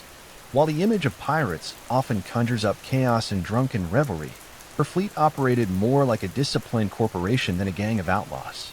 And at the center of this structure was her pirate code, a detailed system of laws that turned mayhem into method. This code wasn't some romantic parchment passed around by candlelight. It was brutal, binding, and enforced without hesitation. Every captain and crew member knew the stakes. Violation meant humiliation at best, execution at worst. One of the most infamous rules governed the division of spoils. After a raid, all loot had to be presented to the fleet's central storehouse. The pirate responsible received a 20% cut, while the rest went into the collective pool. That pool, controlled by Zheng Yichao and her officers, was used for fleet maintenance, widow pensions, bribes, and emergency funds. Stealing from the collective wasn't just frowned upon, it was punishable by death. Then came discipline. Disobedience in battle was a serious offense. Cowards who abandoned their squadron or disobeyed orders could be flogged, executed, or thrown into the sea. Desertion, immediate decapitation. The code even addressed relationships. If a pirate kidnapped a woman, he was required to treat her with respect. Sexual assault was grounds for execution by beheading. She wasn't interested in chaos. She was interested in control, and the code gave her that. It created a reliable system where pirates knew the rules, the consequences, and their share. It bound loyalty not just to Zheng Yichao as a leader, but to the system she embodied. Incredibly, she allowed prisoners and coastal civilians to join her forces. In exchange, they had to swear loyalty to her code. Many did. Some joined out of fear, others out of admiration. Some simply understood that under Zheng Yichao, piracy was safer, more profitable, and strangely, more fair than life under the corrupt Qing authorities. Her laws extended beyond the decks of ships. Coastal villages under her protection paid tribute in exchange for safety and autonomy. Those who resisted were burned to the ground. Those who complied became part of her growing empire. She wasn't just a pirate, she was a sovereign, and her code was law by 1808. Zheng Yisao's pirate empire was no longer just a maritime nuisance. It was a national threat. Her fleet dominated the South China Sea, disrupted trade routes, and raided coastal towns with impunity. The Qing dynasty, embarrassed and overwhelmed, was forced to act, but they weren't ready for what they were up against. The Imperial Navy launched a campaign to crush the pirates, sending multiple warships to hunt down Zheng Yisao's fleet. What followed was not a series of quick victories, but a humiliating display of imperial incompetence. Time and again, the Navy was outmaneuvered, outgunned, and outclassed by Zheng Yichao's forces. She knew the waters better than anyone. She used weather patterns, island cover, and shallow tides to trap heavier Qing ships. Her sailors could fight in coordinated units, switch vessels mid-battle, and lure enemies into ambushes with terrifying precision. On more than one occasion, entire Qing squadrons were captured, their ships absorbed into the Red Flag fleet and morale. The difference was staggering. While imperial officers were often corrupt, underpaid, or cowardly, Zheng Yichao's men were well organized and fiercely loyal, bound by her code and rewarded for victory. As the battles dragged on, the Qing dynasty's desperation became obvious. They appealed to European powers, namely the Portuguese and the British, to assist in naval engagements. These foreign navies had more advanced ships and firepower, but they lacked the local knowledge and unity of purpose that Zheng Yichao's armada possessed. Still, the pressure mounted. By 1809, a coalition of Qing, Portuguese, and Cantonese forces surrounded parts of her fleet. Yet even then, she fought them off, retreating strategically and launching counterattacks that stunned her enemies. She wasn't just surviving, she was humiliating the empire. But the war was costly. Sustained conflict drained resources and exhausted men. Even pirate empires can't endure war forever. And while she, remaining unbeaten at sea, Zheng Yiseo understood something crucial. Sometimes power isn't about winning every fight. Sometimes it's about knowing when to walk away with everything intact. She had no intention of dying at sea or being dragged in chains to a Qing court. She had a different plan, one that would leave even her enemies stunned. By 1810, Zheng Yiseo had done the impossible.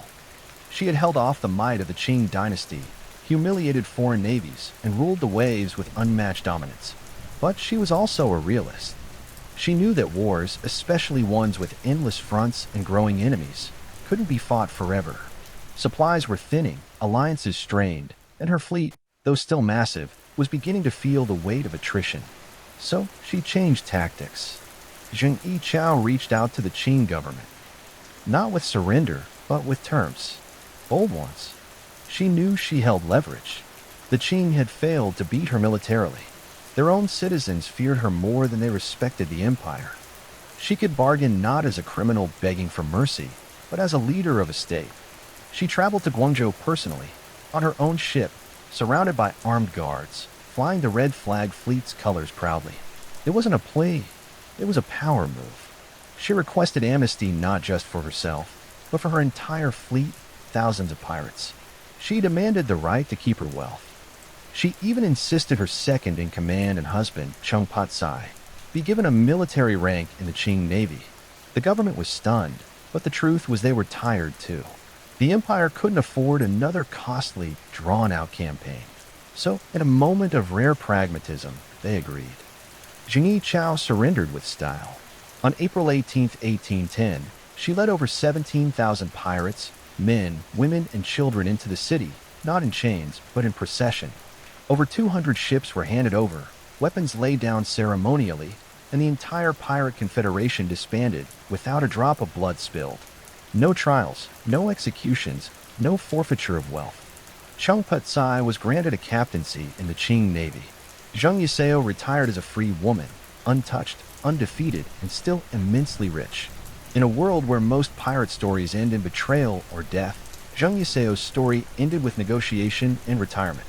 She had played the game perfectly, first with cannons, then with words, and as her red banners came down, her legend was only beginning to rise.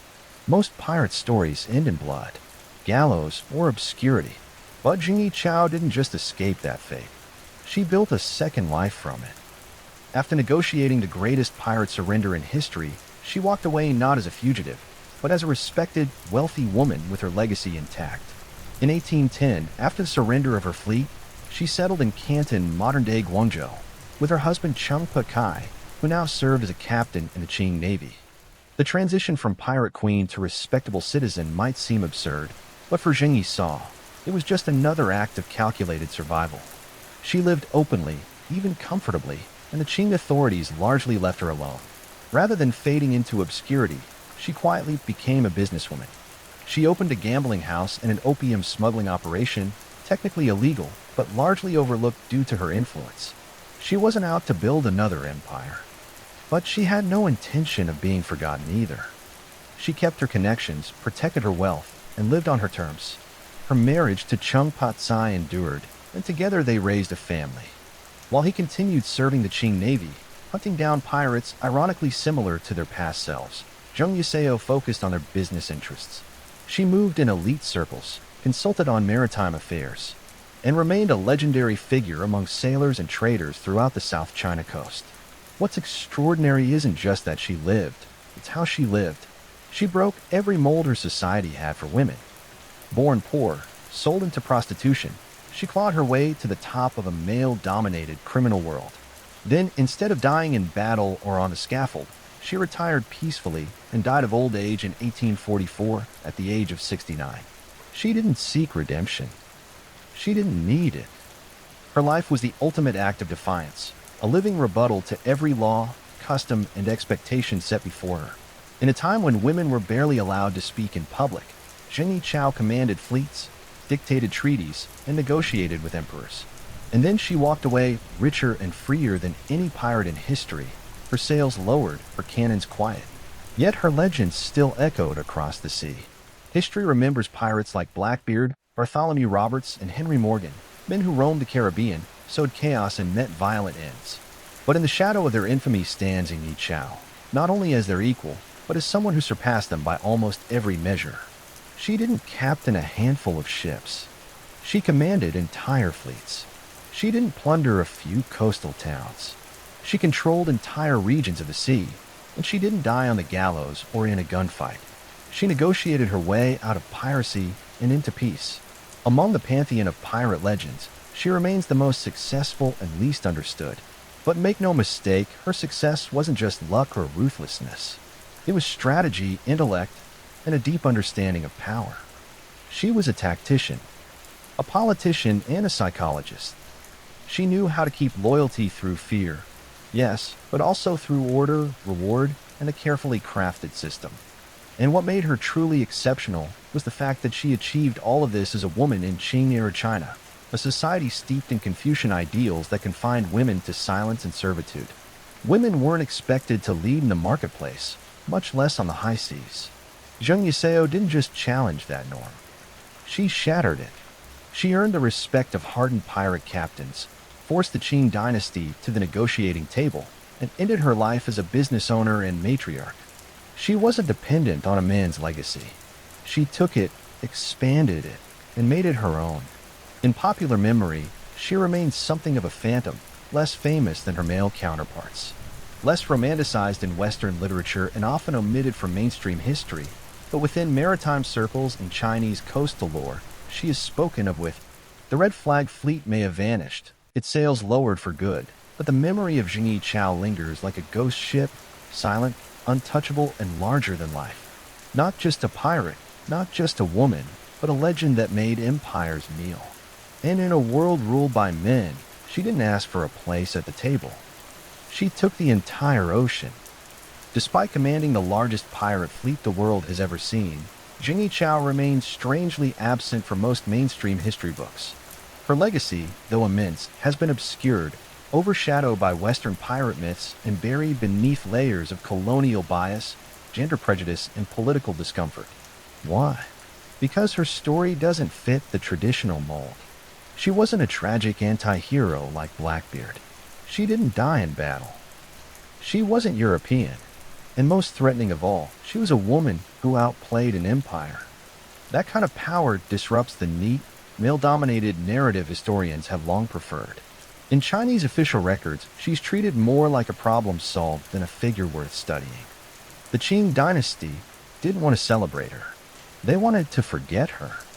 After all, she exposed their naval weakness, defied imperial authority, and walked away without punishment. Even in success, she was an embarrassment to the throne. Western historians fared no better. For centuries, piracy has been romanticized through a European lens. Peg legs, rum, parrots, and plunder. Zheng Yichao didn't fit that image. She wasn't swashbuckling. She was strategic. She didn't duel for glory. She negotiated for power. She wasn't killed by the state. She negotiated with it and won. And for many chroniclers, that wasn't exciting. It was inconvenient. But in recent decades, her legend has reemerged. Scholars, feminist historians, and pirate enthusiasts have begun to resurrect her memory, reclaiming her place in the global story of maritime power. Documentaries, historical novels, and even video games have started to acknowledge the pirate queen of the South China Sea. And still, so much of her life remains shrouded in mystery. Her real name is lost. Much of her voice survives only through the lens of her enemies, Qing officials, foreign sailors, and later, European observers. But what little we know is enough to build the silhouette of a titan. She wasn't just a woman who broke the mold. She was a woman who never cared if it existed. Jing Yi Sa didn't need the world's permission to become powerful. She took power, wielded it with precision, and vanished into history with more wealth, authority, and dignity than any pirate, male or female, before or after. She didn't fade. She was erased. But legends, as always, find their way back. Jing Yi So didn't wear a crown. She didn't need to. Her authority didn't come from a throne or royal blood. It came from command, from respect, from fear, from thousands of voices shouting her orders across the waves. In every real sense of the word, she was a queen, a monarch of a kingdom without borders, flags, or fixed territory. Her domain was the South China Sea, and her reach stretched from the Gulf of Tonkin to the shores of Guangdong. She built something no one had before or since. Her pirate confederation was not just criminal. It was political, organized, functioning. She controlled trade routes, established codes of law, negotiated treaties, and enforced order across a region that even the Qing Empire struggled to govern. Her ships weren't scattered raiders. They were fleets. Her captains weren't freelancers. They were officers. Her people weren't rogues. They were citizens of a floating nation. And yet, what makes her legacy truly unmatched is not just her rise, but her exit. Most pirate stories end in fire and rope. Zheng Yisa's career ended in negotiation, retirement, and wealth. She didn't go down with her ship. She stepped off it and scathed, unbowed, and still holding the purse strings. By the time she died in 1844, she had done what no pirate, no emperor, no general had done before. She walked away from absolute power by choice and kept her legend intact. Today, few monuments bear her name. No palace, no statue in the square. But her presence haunts the South China Sea, like a storm cloud that never left in the whispers of sailors, in the ink of rebel women, in the hearts of those who understand that leadership is not about birthright, but about will. Zheng Yi So was proof that greatness doesn't ask permission, that even in a world built to silence women, one voice, sharp, strategic, and unyielding, can command an empire. She ruled without apology. She fought without hesitation. And she retired without defeat. Not a myth, not a legend, but a woman who conquered the sea and walked away before it could take her. Her sails are gone, but her shadow still stretches across the waves,